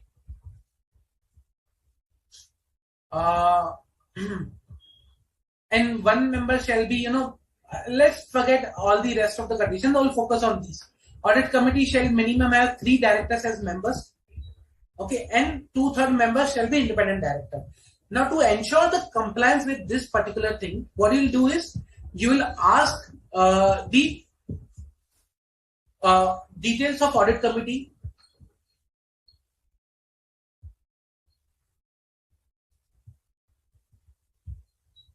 Okay. Now I'll ask the details of audit committee. Who are the members of audit committee? Okay. Number 2, you'll obtain details of those directors who are members. So details of members.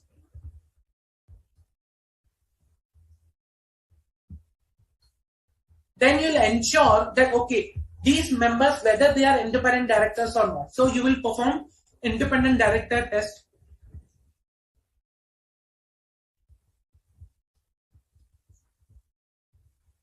Whether these are independent directors or not, and you will ensure that 2/3 are independent director. Like this way, you will ensure compliance with laws and regulation. Okay, so you'll perform all these things to gather sufficient and appropriate audit evidence. Clear? So this is how we obtain sufficient and appropriate audit evidence, and we perform audit procedures to obtain the sufficient and appropriate audit evidence.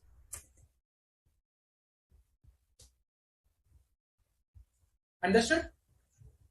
Any doubt? I hope it is clear, Jay.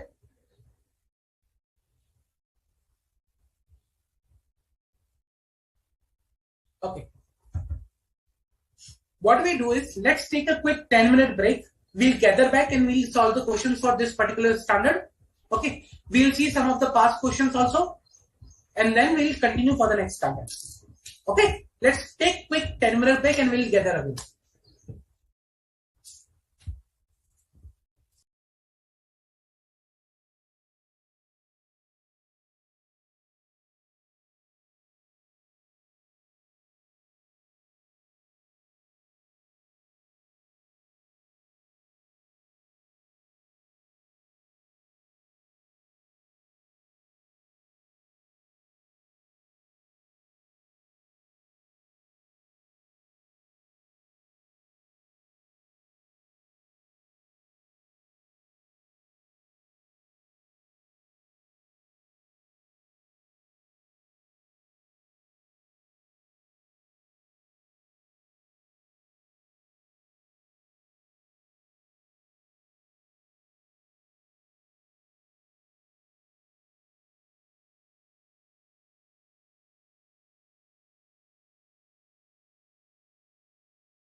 Hello everyone, welcome back. Let's continue our topic of SA 250. Okay. So before break, we discussed about the SA 250, considering laws and regulation and audit of audit of a financial statement. Now we will be seeing some of the MCQs for that. Okay.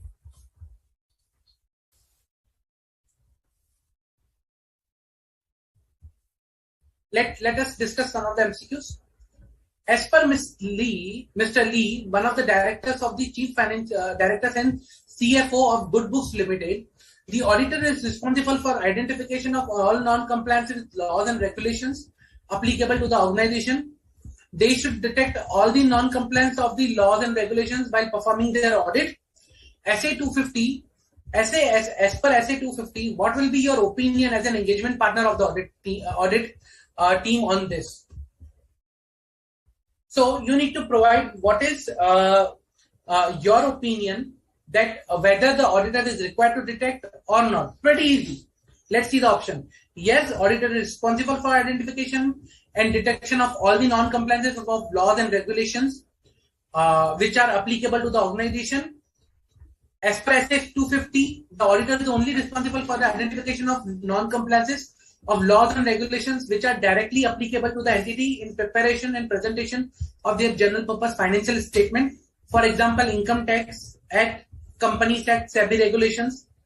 For all indirect laws that are related to the day-to-day operation and other activities like payment of wages or factory set, auditor is not required to identify or detect non-compliances. Auditor is not responsible for preventing non-compliances and cannot be expected to detect non-compliances.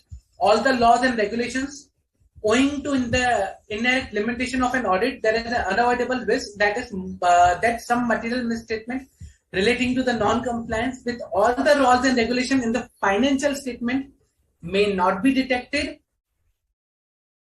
And last, the concept of reasonable assurance is not applicable with respect to the laws and regulations. Hence, auditor is not required to detect or investigate the applicability or the compliance with the relevant laws and regulations. So what is the correct answer over here?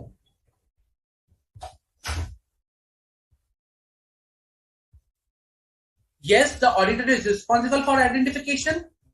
First option. Second, auditor only responsible for the identification of the non-compliance of laws and regulations which are directly applicable to the entity. And for all indirect, the auditor is not required to identify or detect non-compliance. The auditor is not responsible for preventing of non-compliance and cannot be expected to detect non-compliance with all the laws and regulations. Point number C. And point number D, or option number 4, that is concept of reasonable assurance is not applicable to the laws and regulations, and hence auditor is not at all required to investigate the applicability and compliance with the relevant laws. What do you think will be the correct answer?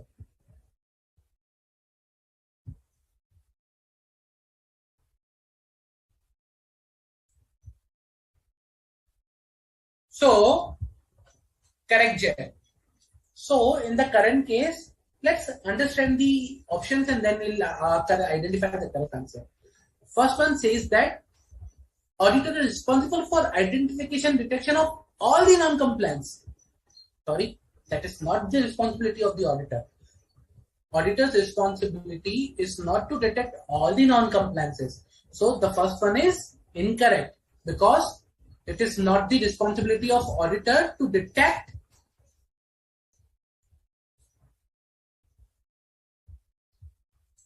it is not the responsibility of auditor to identify and detect all the non-compliances. So no, not also this one. Then the second option, okay. I'll do this.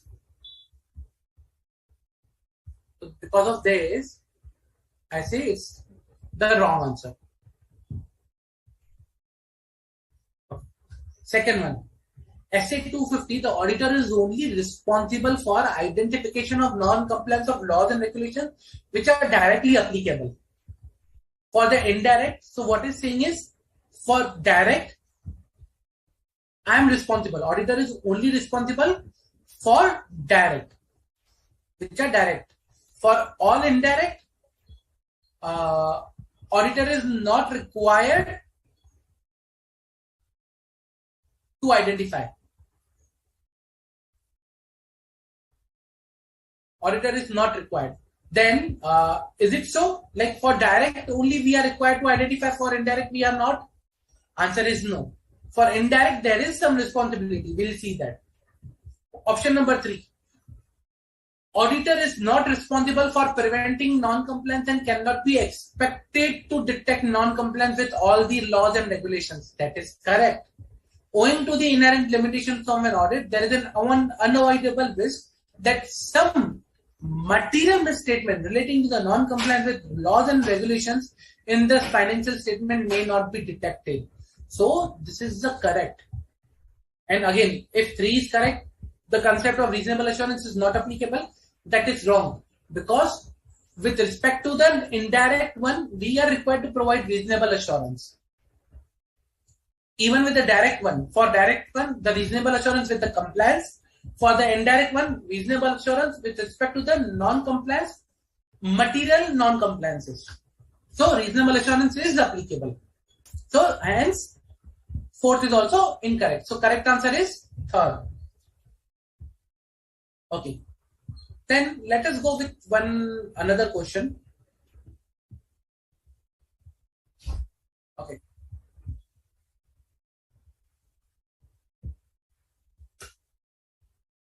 We'll take this one, 4 number. Pure Pharma Limited started manufacturing of Schedule H drugs and pharmaceutical chemicals containing narcotic substances. These drugs and chemicals are commonly known as high-powered drugs and medicines, HPD medicines. Although the company is well established in the pharma sector for last 10 years, Pure Pharma Limited started manufacturing HPD medicines 10 months ago. The company recently received a huge contract to supply HPD medicines for a continuous period of 2 years. To fulfill that order, company purchased huge raw materials required to produce HPD medicines. The raw material also contained narcotic and contraband substances, which can only be procured if the company has appropriate license to hold such material as inventory. Okay. As per the established laws and regulations, the manufacturing of HPD medicines and holding NCS, that is narcotic and contraband substances, as raw material requires a license from the Government of India. Contravention of this provision attracts the following repercussions. Penalties equivalent to the annual turnover may range up to 10 times of the turnover. Cancellation of companies' manufacturing and registration certificates. Imprisonment of directors and key managerial personnel up to 2 years. Miss B, the engagement manager of Pure Pharma Limited audit team, identified the management has not obtained any such license from the Government of India even after starting the manufacturing of HPD medicines. Management contended that they were not aware of these laws and regulations requiring the license to manufacture and hold inventory. Also, management of view that such non-compliances is not of material nature, as manufacturing process is only 10 months old, and the company has huge goodwill in the pharma sector for last 10 years. As the engagement manager, how will you assess and report the non-compliance identified in the current case? Select the appropriate option from below. In the current case, non-compliance is of material nature and the penalties are equal to the annual turnover. Cancellation of registration certificate, imprisonment of director, which could impact negatively to the going concern assumption. Hence, the engagement manager should suggest engagement partner to qualify audit report. In the current case, the non-compliance is in immaterial nature and manufacturing process was established 10 months ago. Hence, the engagement manager should not report these matters to the engagement partner. In the current case, non-compliance can be of material nature. However, engagement manager should leave the materiality assessment of the non-compliance upon management, as they are in the best position to assess. Engagement manager should suggest engagement management to provide the required materiality assessment, which should be documented in audit file. In the current case, non-compliance will only be counted material if Government of India starts penalty proceedings against the company for the breach of law. Till that time, engagement manager should consider this as an immaterial and non-compliance and should not include in any of the documentation or report. So what is the correct answer here? How they should treat this non-compliance? This is a real example that was faced. This is a practical life example. So you tell me what option you will choose out of these four.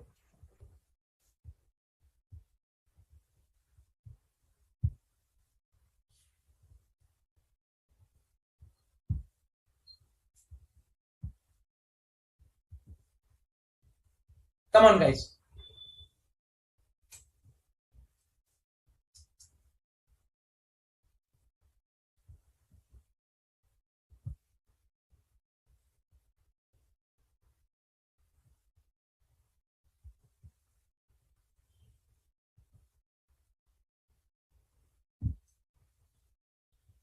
What do you think, which will be the correct option over here?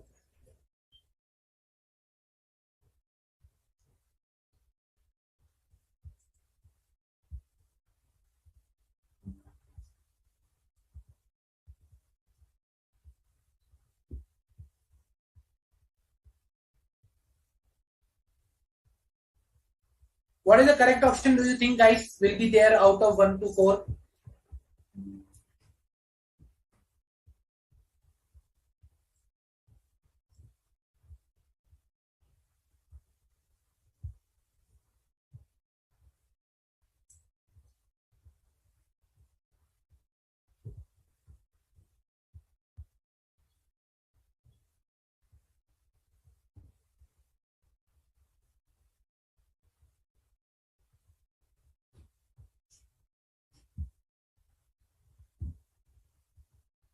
Come on, guys, I'm waiting for your answer. What will be the correct option over here? Like, which option is the correct? So you need to understand whether this non-compliance is of material nature or of not material nature, and what should be the process or what should be the decision that should engagement manager should take with respect to this non-compliance.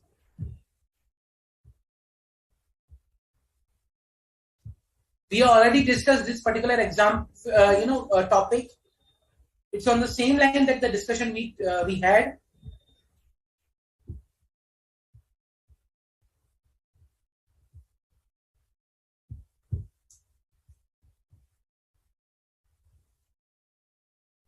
Okay, so in the current case, you need to first assess the impact of the non-compliance. This is the impact of non-compliance. Now understand whether this is material or not. I am saying a penalty is equivalent to annual turnover, which may range up to 10 times of the annual turnover, cancellation of companies' manufacturing and registration certificates, imprisonment of directors. This is material. Impact of non-compliance, material. By default, by seeing the impact, I can say this is material. And this, if this is material, then the first answer, the non-compliance is of material nature, and it could impact negatively to the going concern assumption.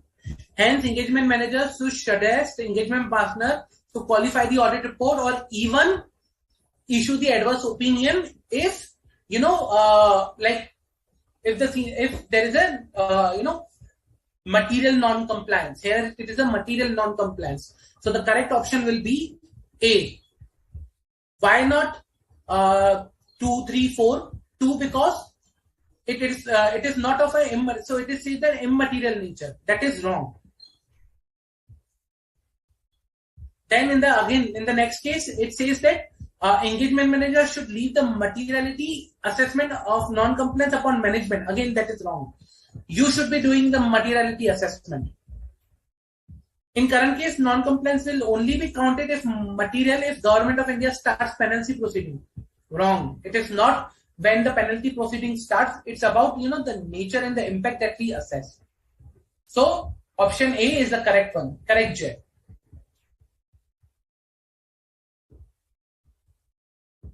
Okay. Now let us take one more past example. So this is one of the question that was asked in, I think, November 20. Yeah, November 20. Okay. PQ Limited, a listed entity in the business of manufacturing of specialty chemicals. The company has appointed CA Jazz as the CFO of the company. CA Jazz is concerned about the compliance with the provisions of laws and regulations that determine the reported amounts and disclosures in the financial statement of PQ Limited. Accordingly, CA Jazz wants to implement such policies and procedures that can assist him in the prevention and detection of non-compliance with laws and regulations. Help CA Jazz by citing examples of such policies and procedures. Okay. So, in PQ Limited listed entity, CA has been appointed CFO. PQ in the business of manufacturing of specialty chemicals. CA is concerned about compliance with the provisions of laws. Okay, and wants to implement policies and procedures that will assist him in prevention and detection of non-compliance. Okay. Now CA wants some examples. So, as per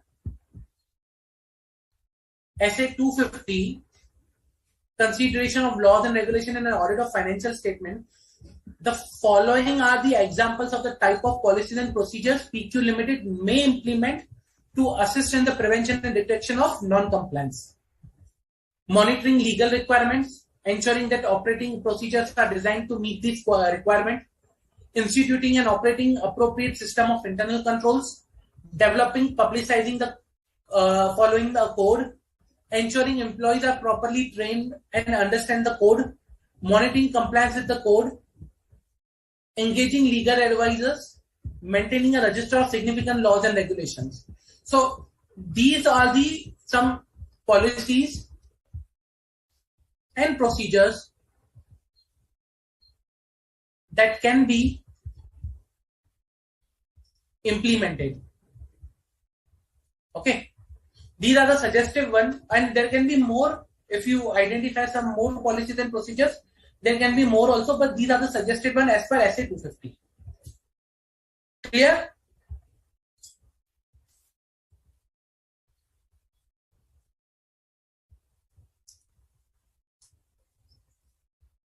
Any doubts?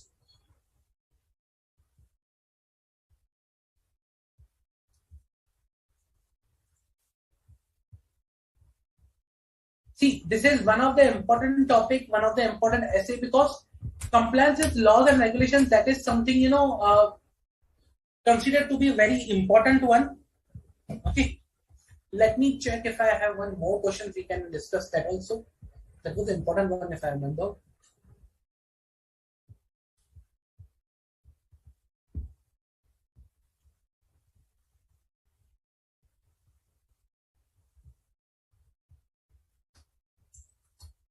Okay, yeah. It was one of the in 2018 question. Okay. While verifying the employee records in the company, it was found that the major portion of the labor employed was child labor. On questioning the management, the auditor was told it was outside his scope of the financial audit to look into the compliance with other laws. Now, you are required to guide whether this is outside or not. So, okay, I'll freeze over here. You tell me whether is it outside the scope of the auditor or is within the scope of the auditor. I'll pause it over here. Within the scope or outside the scope?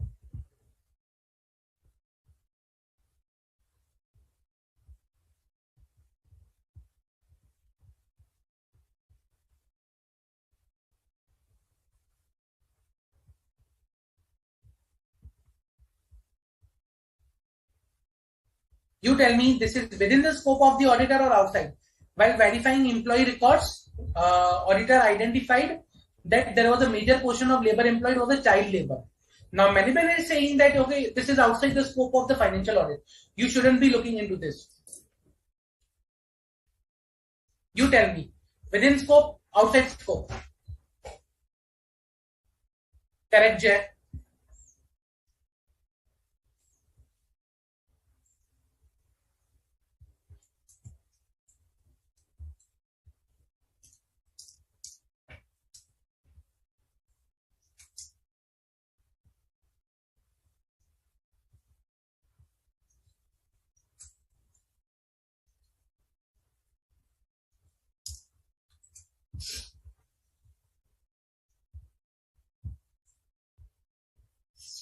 Come on, guys. Within scope, outside scope. Correct, Jay. Yeah. So this is within scope. Reason because as per the Child Labor Prohibition and Regulation Act, a person who is employing child laborers can be imprisoned for 2 years with a fine that is that depends upon the number of child laborers, the period and everything. But again, it's a can be imprisoned for the 2 years, and hence in the current case this becomes a law which has an indirect effect. So compliance with laws and regulations as per SF 250, the auditor shall obtain sufficient and appropriate audit evidence regarding the compliance with the provision of those laws and regulations generally recognized to have a direct effect on the determination of the material amounts and disclosure in the financial statement. Further, non-compliance with other laws and regulations may result in fine, litigation, other consequences for the entities, the cost which may need to be provided in the financial statement, but are not considered to have a direct effect on the financial statement. In the instance case, major portion of the labor employed in the company was child labor. By questioning by auditor, the reply of the management that it was outside the scope of the financial audit to look into the compliance with other laws, which is not acceptable and it may have the material effect on the financial statement. And thus, auditor should ensure the disclosure of the above fact and the provision for the cost of fines, litigation and other consequences for the entity. In the case, auditor concludes that the non-compliance has a material effect on the financial statement and has not been adequately reflected in the financial statement, then auditor should express a qualified or adverse opinion on the financial statement. So this is an indirect. If an indirect law has a material impact, then I'm supposed to look into that. Clear? Are you getting the topic or the questions that we are discussing today? So these are some of the questions which are already asked in the past.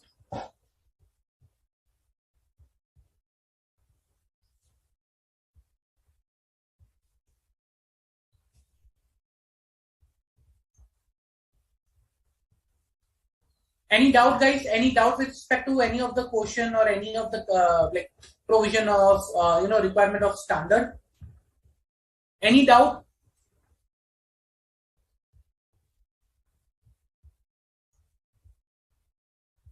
See, it's very important to understand the concept over here.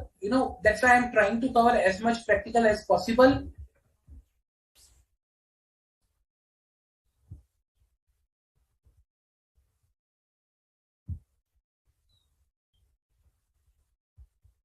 Any doubt, guys?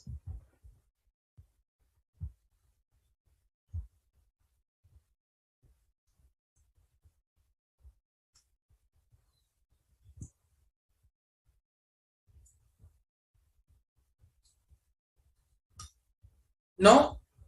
If no further doubts, then what I can do is I can start the next standard over here and we can discuss that particular standard.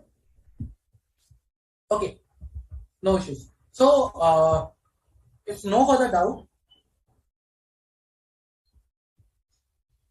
yep.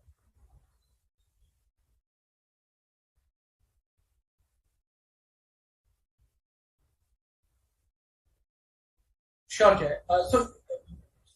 Jay, can you rewrite your question with respect to the direct effect versus not direct? So I can understand like what you want to understand in this particular case.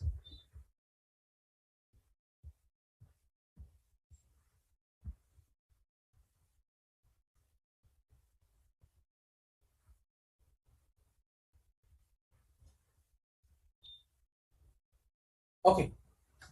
So yeah, let me start with the next standard. So the next standard that I will be covering today is SA 260.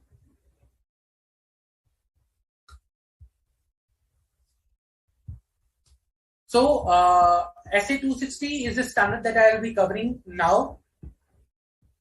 Okay. That is communication with those charged with governance. Let me explain you this particular concept and then we'll move forward. See, in an audit, let's say for example, I identified the non-compliance, I identified the fraud, even I identified the risk of fraud. What I will be doing then now after identification, let's say I identified the non-compliance, what should I do?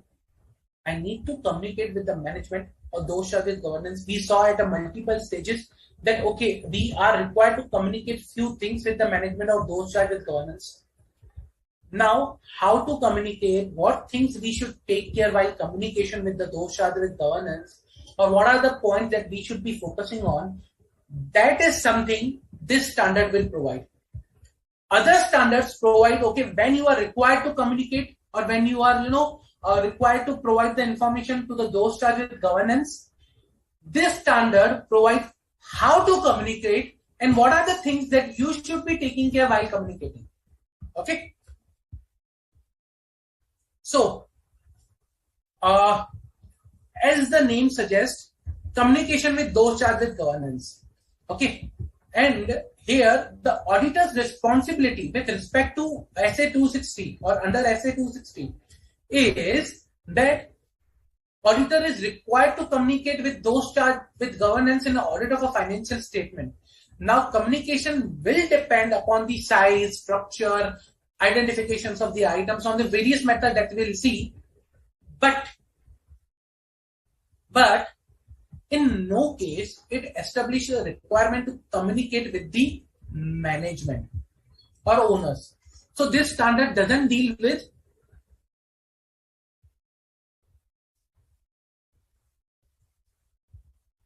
communication with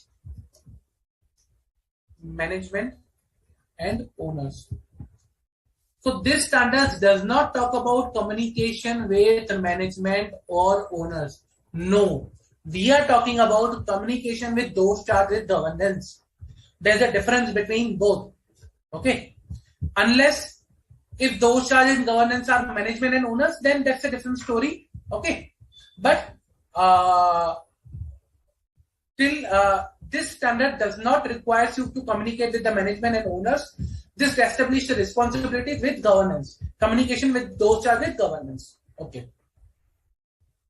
Now, in certain cases, it becomes necessary to communicate with the governance team or those charged with governance. Okay, so this, as we understood, so this provides the scope and the auditor's responsibility. Let's see quickly the scope and objective. Auditor's responsibility to communicate with those charged governance in audit of financial statement. As per the name suggests, that's the scope. Objective of the auditor to communicate clearly with those charged with governance, the responsibility of the auditor, and overview of the plan, scope, timing of the audit. To obtain from those charged government information relevant to the audit. To provide those charged governance with the timely observations that are significant and relevant to their responsibility to oversee financial reporting process, and to promote two-way communication between auditor and those charged with governance. Okay, so what is the objective of auditor? First, to communicate clearly the auditor's responsibility. What is my responsibility with respect to the audit? So I need to communicate with the those charged governance that okay, what is my responsibility with the audit and what I am responsible for. And I will also communicate overview of plan, scope, timing, and nature of audit that I will be performing. Now, when I say my responsibility, what is my responsibility? My responsibility is to express the opinion on the financial statement prepared by the management. My responsibility is not to prepare financial statement, but to express an opinion. Second, remember I told you that I need to communicate the plan, scope and timing of audit. So with respect to that, I need to provide them the plan, scope, timing of audit, including significant risk identified by me. Okay. I need to provide my view about the significant qualitative aspect of the entity's accounting policies, significant difficulties encountered during the audit, okay, and circumstances that affect the form and content of auditor's report. So I need to provide all these details. Okay. Also, I need to discuss that any other significant matter that will arise during the audit relevant to the oversight of financial reporting process. Okay. So all these things I am required to communicate with those charged with governance. And that communication is required to be from my side. Clear? Okay. Now, when I talk about that I am required to communicate, let's say for example, view about significant qualitative aspects of the entity's accounting policy. When I talk about qualitative, what qualitative I am talking about?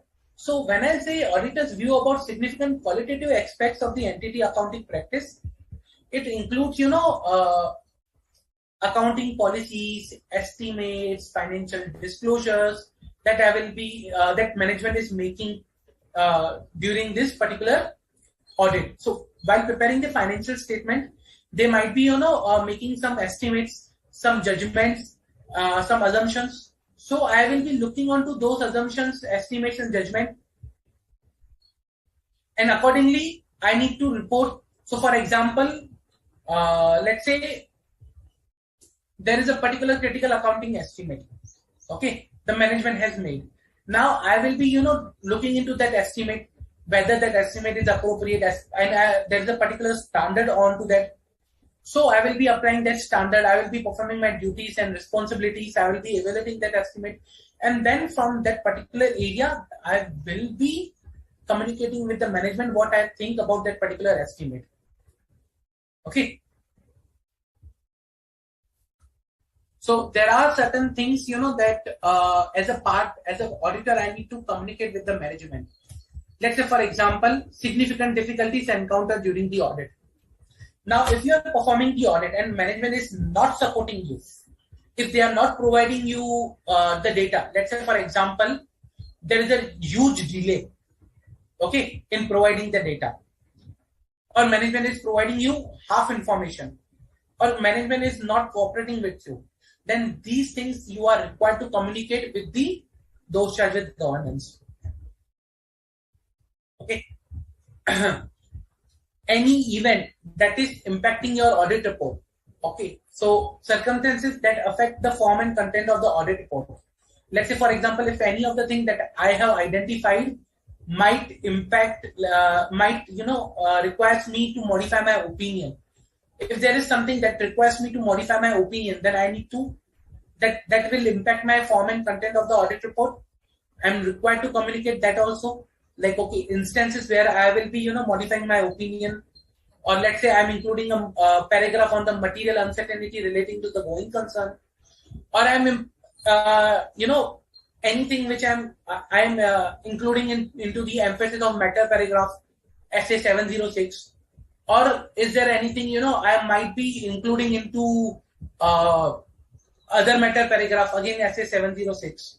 So something if related to that which, impacting the content of the audit report, I'm required to communicate to the those charged with governance.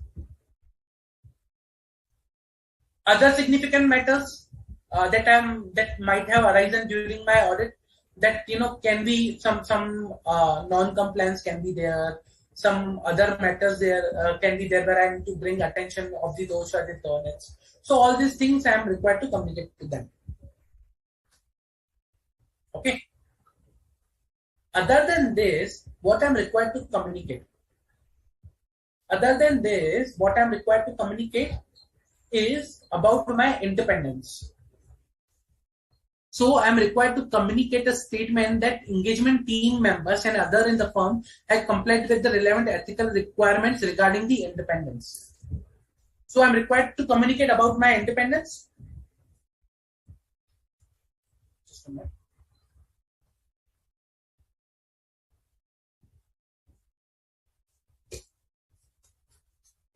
Sorry, yeah. I'm required to communicate about my independence. Also, I'm required to communicate regarding the safeguards that have been applied to eliminate and identify threats to independence or reduce them to an acceptable level. Okay. So I'm required to provide these things so that, the management or those with governance can understand what are the auditors, whether the auditor is able to comply with the independence requirement or not, whether the auditor is independent or not, and whether the applicable safeguards have been applied appropriately or not. Okay. Then, what is the requirements, other requirements or other consideration or important points?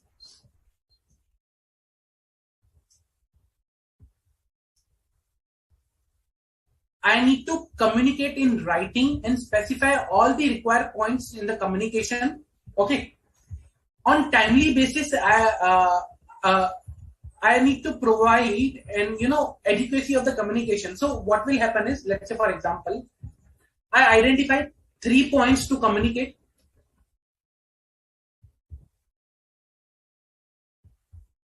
So the important aspect with this will be like, okay, when I'm communicating, like whether I'm communicating orally or in written format.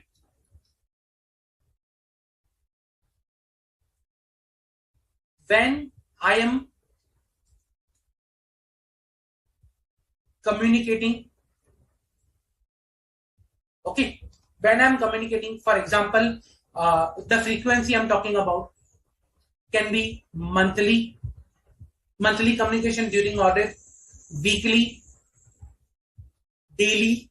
So I can have a daily call with those charged with governance on to provide the update. So what I am communicating,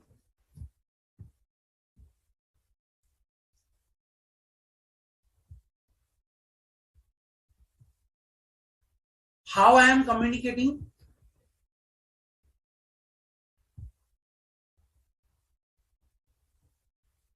when I am communicating.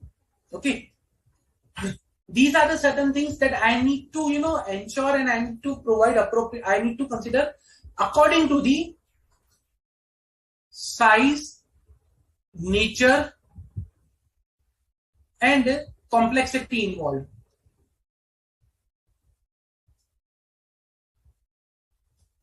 So size of the business or the audit engagement, nature of the issues that I have identified, like what I'm communicating, complexity of the items that I am required to communicate. Okay, all these things are there that I need to consider while communicating. What I'm communicating, how I'm communicating, when I'm communicating, that depends upon the size, nature, and complexity involved in that particular thing. Okay. So, documentation. Once I communicate, then I need to make sure that I appropriately document the communications with those charged with governance. Okay, whether orally or in writing, in audit documentation. That okay, these were the documentation, these were the communications that were done, and again, like communication is required to be there on timely basis, but the frequency or when I'm communicating, that will be depending upon other factors. Okay. If management and those charged with governance are same, then I'm not required to communicate twice. Okay. If management and those charged with governance are same, do not communicate twice with respect to the things. Clear? So these are the things I'm required to communicate. If I have to summarize what I'm required to communicate, first, significant qualitative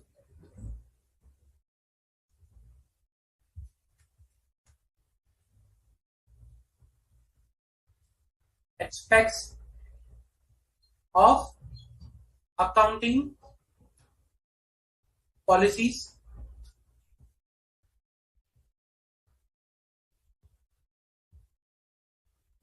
Second, significant difficulties.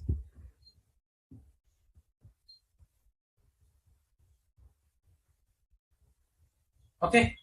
Third, circumstances that can change content of audit report.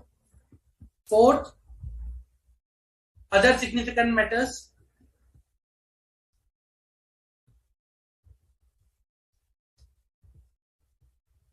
Fifth, independence related.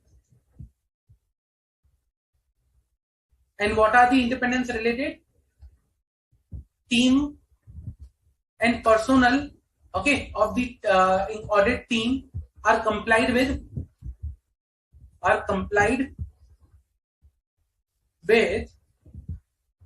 okay, ethical requirements including independence.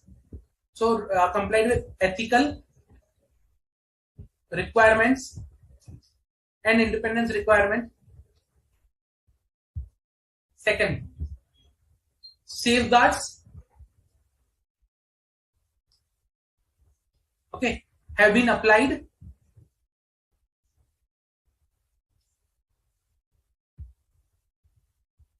to identify threats to independence.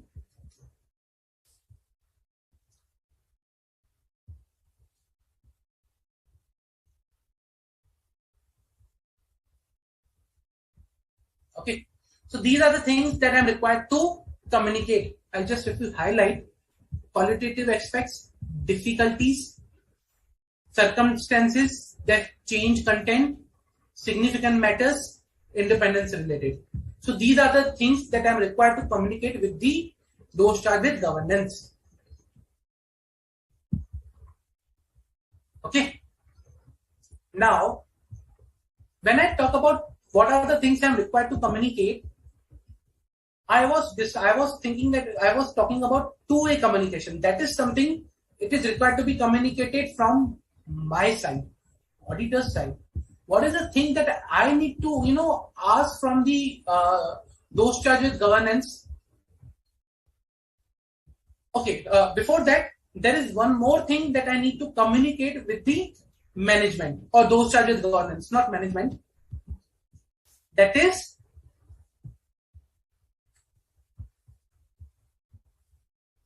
auditor's responsibility. What is my responsibility? I need to communicate that I am responsible for forming an opinion and expressing an opinion. Okay. My audit does not relieve the management from their responsibilities. So I am required to provide my opinion, my responsibilities to the management or to those charged with governance. So I need to communicate what is my responsibility, auditor's responsibility. Clear? Now, when I talk about two-way communication, okay, when I say two-way communication means I need to also inquire with the governance that, I need to obtain from those charged with governance relevant information about audit. Okay, I need to ask them, okay, is there anything they have identified with respect to the fraud or any material risk of fraud they are looking into. So there should be two-way communication. I'm providing my information, the information that I'm required to provide, plus I need to ask information from them also with respect to the other areas. And those things we will be, learning when we looking into the other standards gradually. Okay, so there is what we need to ask from the management or those charged with governance. We'll see or we'll study in the other standards, and that is the two-way communication that we will establish with them. Clear? Any doubt? Any doubt, guys? with respect to this particular standard? Pretty easy. It talks about, the requirement to communicate with those charged with governance.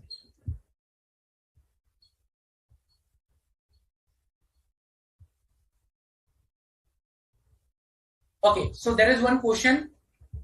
Direct effect, okay, it is related to the earlier standard. That is, what is direct effect on the determination of material amounts in financial statement?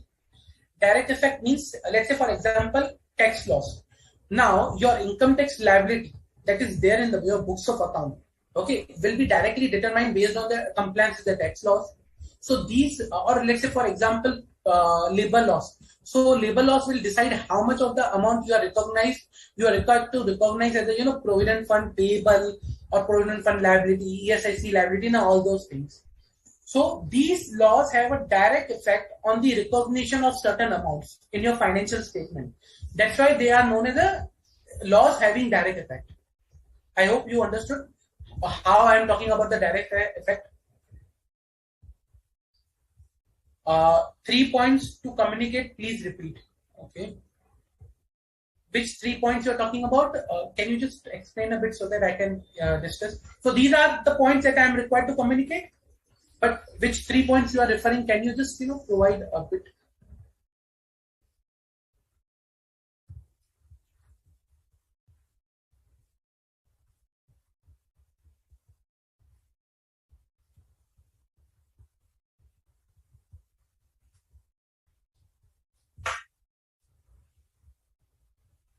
Okay. So let us solve certain MCQs and see some questions based on this particular topic, and then we will gradually have more understanding of this topic. Okay. So let us solve some questions based on which we will be looking onto certain practical aspects of this particular standard also. Okay.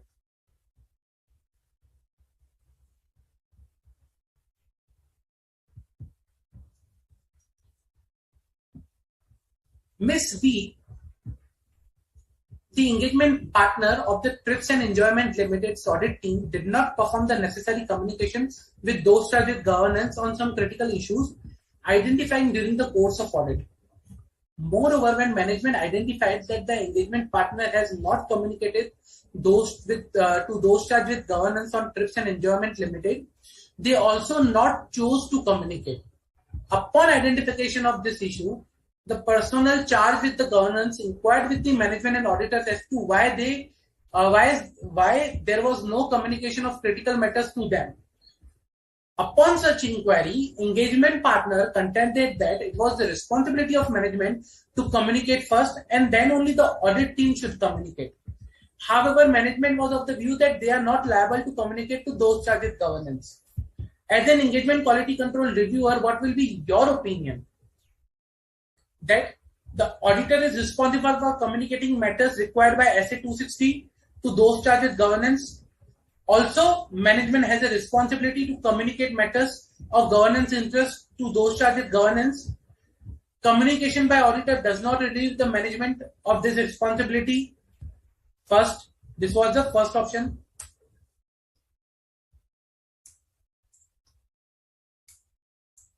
Second option, SA are not applicable to the management, and hence management was not responsible for communicating the same to those charged with governance. Also, as per SA 260, auditor can communicate when management has already informed those charged with governance about the matters. Auditor cannot communicate first without management communication. Third option, communication by management with those charged with governance of matters that the auditor is required to communicate does not relieve auditor of the responsibility to also communicate them if the management has already communicated. Hence, in the current case, management should have communicated as it was their responsibility. Fourth, SA 260 require auditor to perform procedures specifically to identify any other matters to communicate with those charged with governance, which includes matter already communicated by management of non-material nature. Hence, it was responsibility of auditor to communicate to those charged with governance. So, what is the correct option here? The auditor is responsible for communicating. The management is responsible for communicating or not? What is the correct option?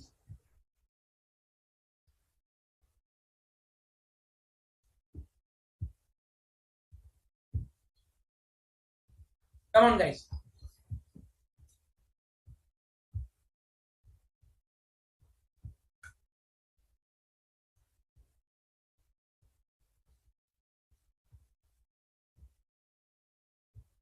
So what is the correct option over here?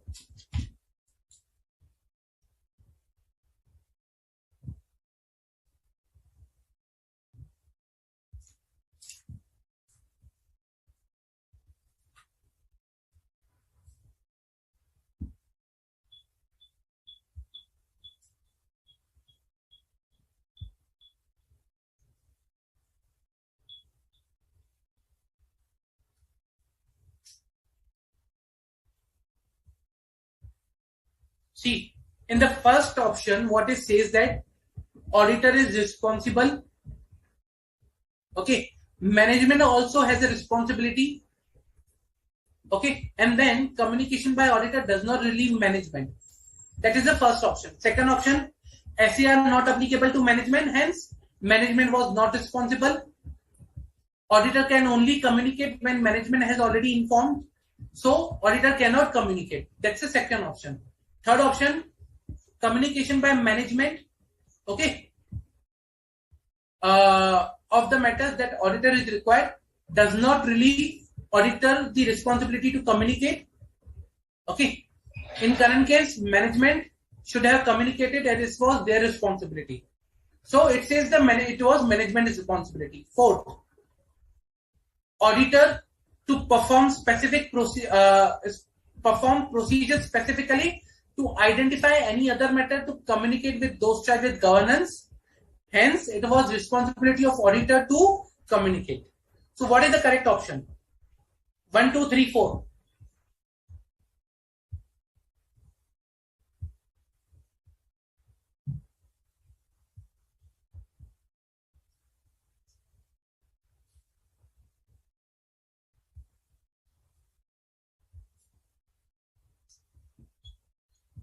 Come on, guys.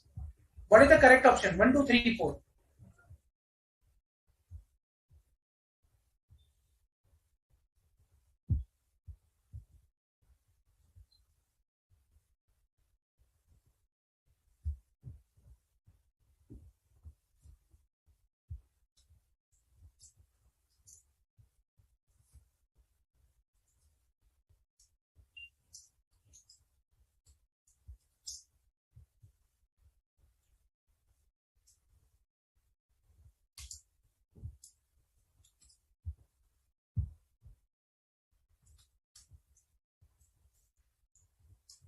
Come on, guys. I'm waiting for your answer.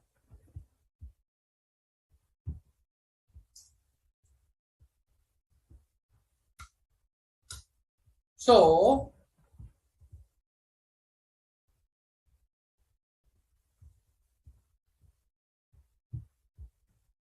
okay, in the current case, what is the scenario here is, okay, out of the 4, management, see, it is a responsibility of management to report. That is there. It is a responsibility of management to report to those charged with governance. And in any way, auditor cannot, relieve the management from this responsibility. Auditor has also responsibility, management has also responsibility. Both are separately responsible. And their responsibilities are not dependent upon each other. Auditor's responsibility is not relieved by management and management's responsibility is not relieved by auditor. Okay, so they both are responsible. So let's evaluate the options. In the second option, what it says that, sorry, SAR not applicable to management and management was not responsible. As I discussed, management is responsible. Then this is not the correct option. Third, communication by management does not relieve the auditor. That is there. Okay, to communicate with them if the management has already communicated, correct. But in the current case, management should have communicated. Only management. That is wrong. Option 4, auditor SA 260 requires auditor to perform procedure specifically to identify other matter to communicate with those charged with governance. So you tell me why this is wrong.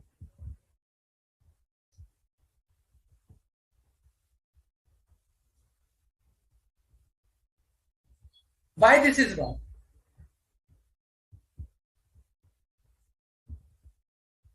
Reason because SA 260 never asked auditor to perform additional procedures or specific procedures to identify matters that are required to be communicated to those charged with governance. It does not ask auditor to perform procedures for the communication. Like, perform the procedures to identify the matters that are required to be communicated. No. Perform procedures to carry on the audit. And if during the audit, if some matters come, then report that matter. Do not perform procedures for the communication. So SA 216 does not require auditor to perform procedure specifically to identify matter for the communication. That is wrong. So the correct option is 1. That is, auditor is responsible. Management also has a responsibility. And they both are responsible accordingly, independently. Communication by auditor does not relieve management of their responsibility. Neither communication by management relieves the auditor from their responsibility. Okay, understood? Okay, now let us see one of the questions that was asked in the past exam.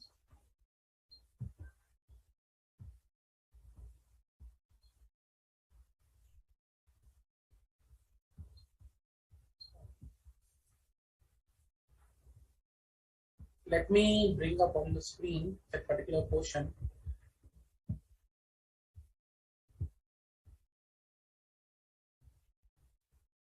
Okay.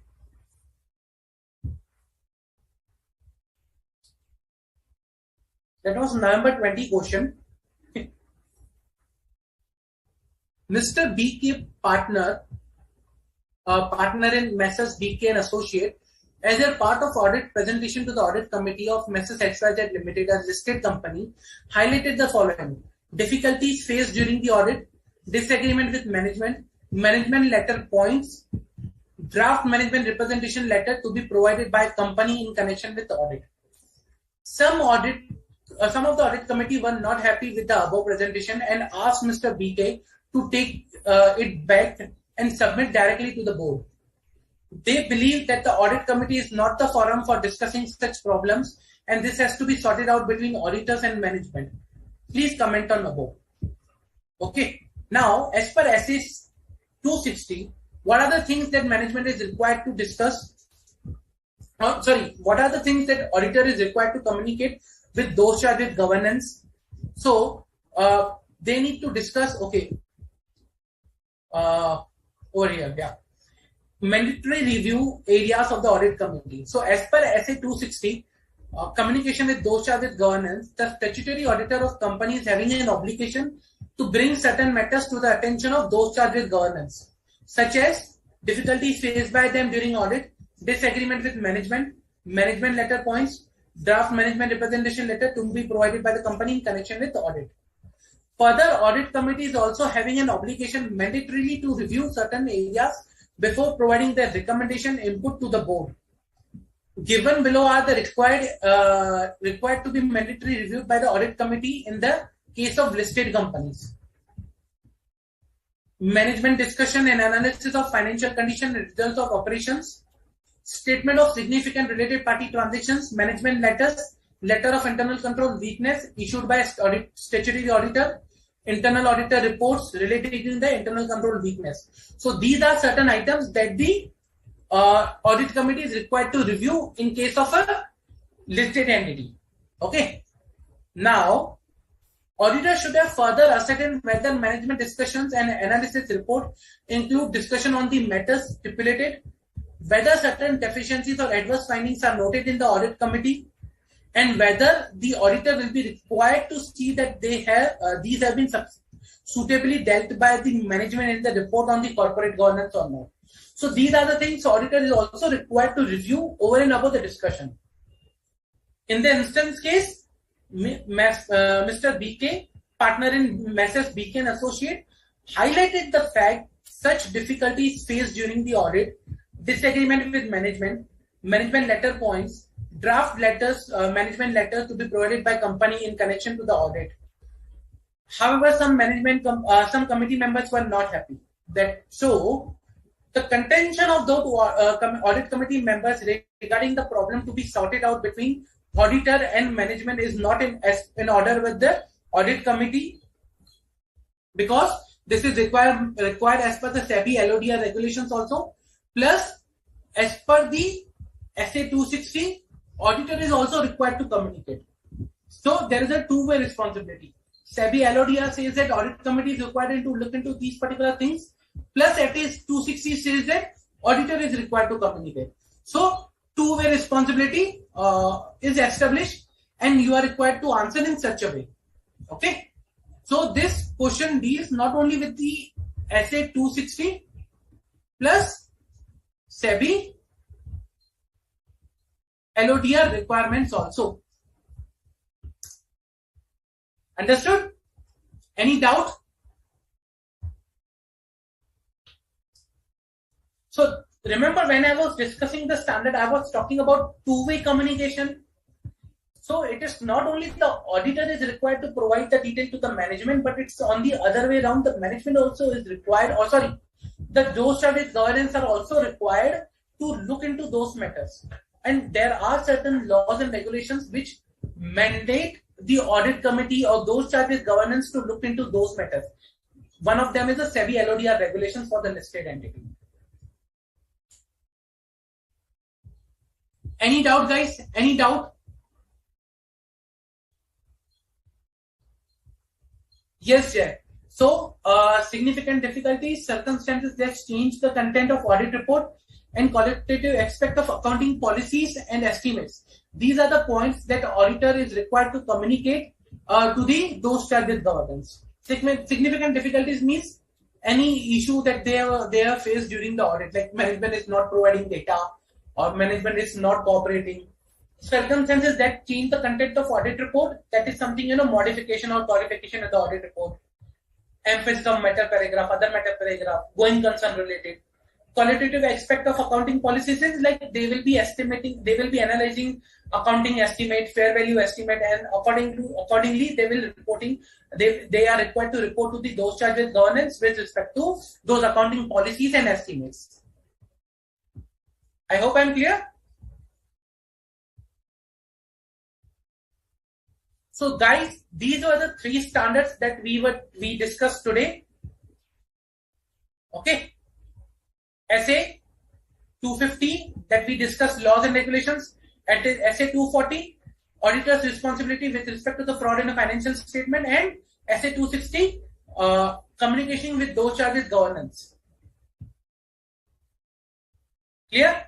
I'll suggest after this lecture, please look into these standards.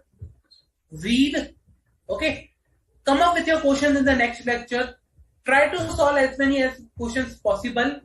Study material is sufficient on this. Please refer to the study material or bare text of the standard. That is more helpful.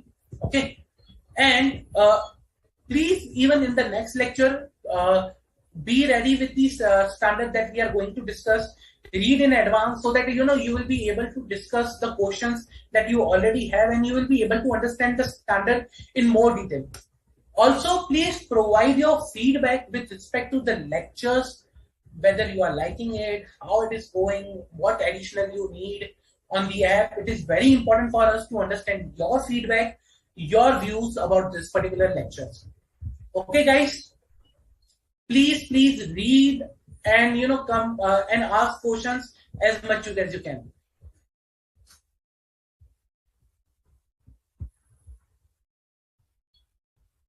Okay, so we'll keep till this for today, and the next lecture we'll start with the next set of rest of the standard of SA 200 series. We'll try to complete those standards.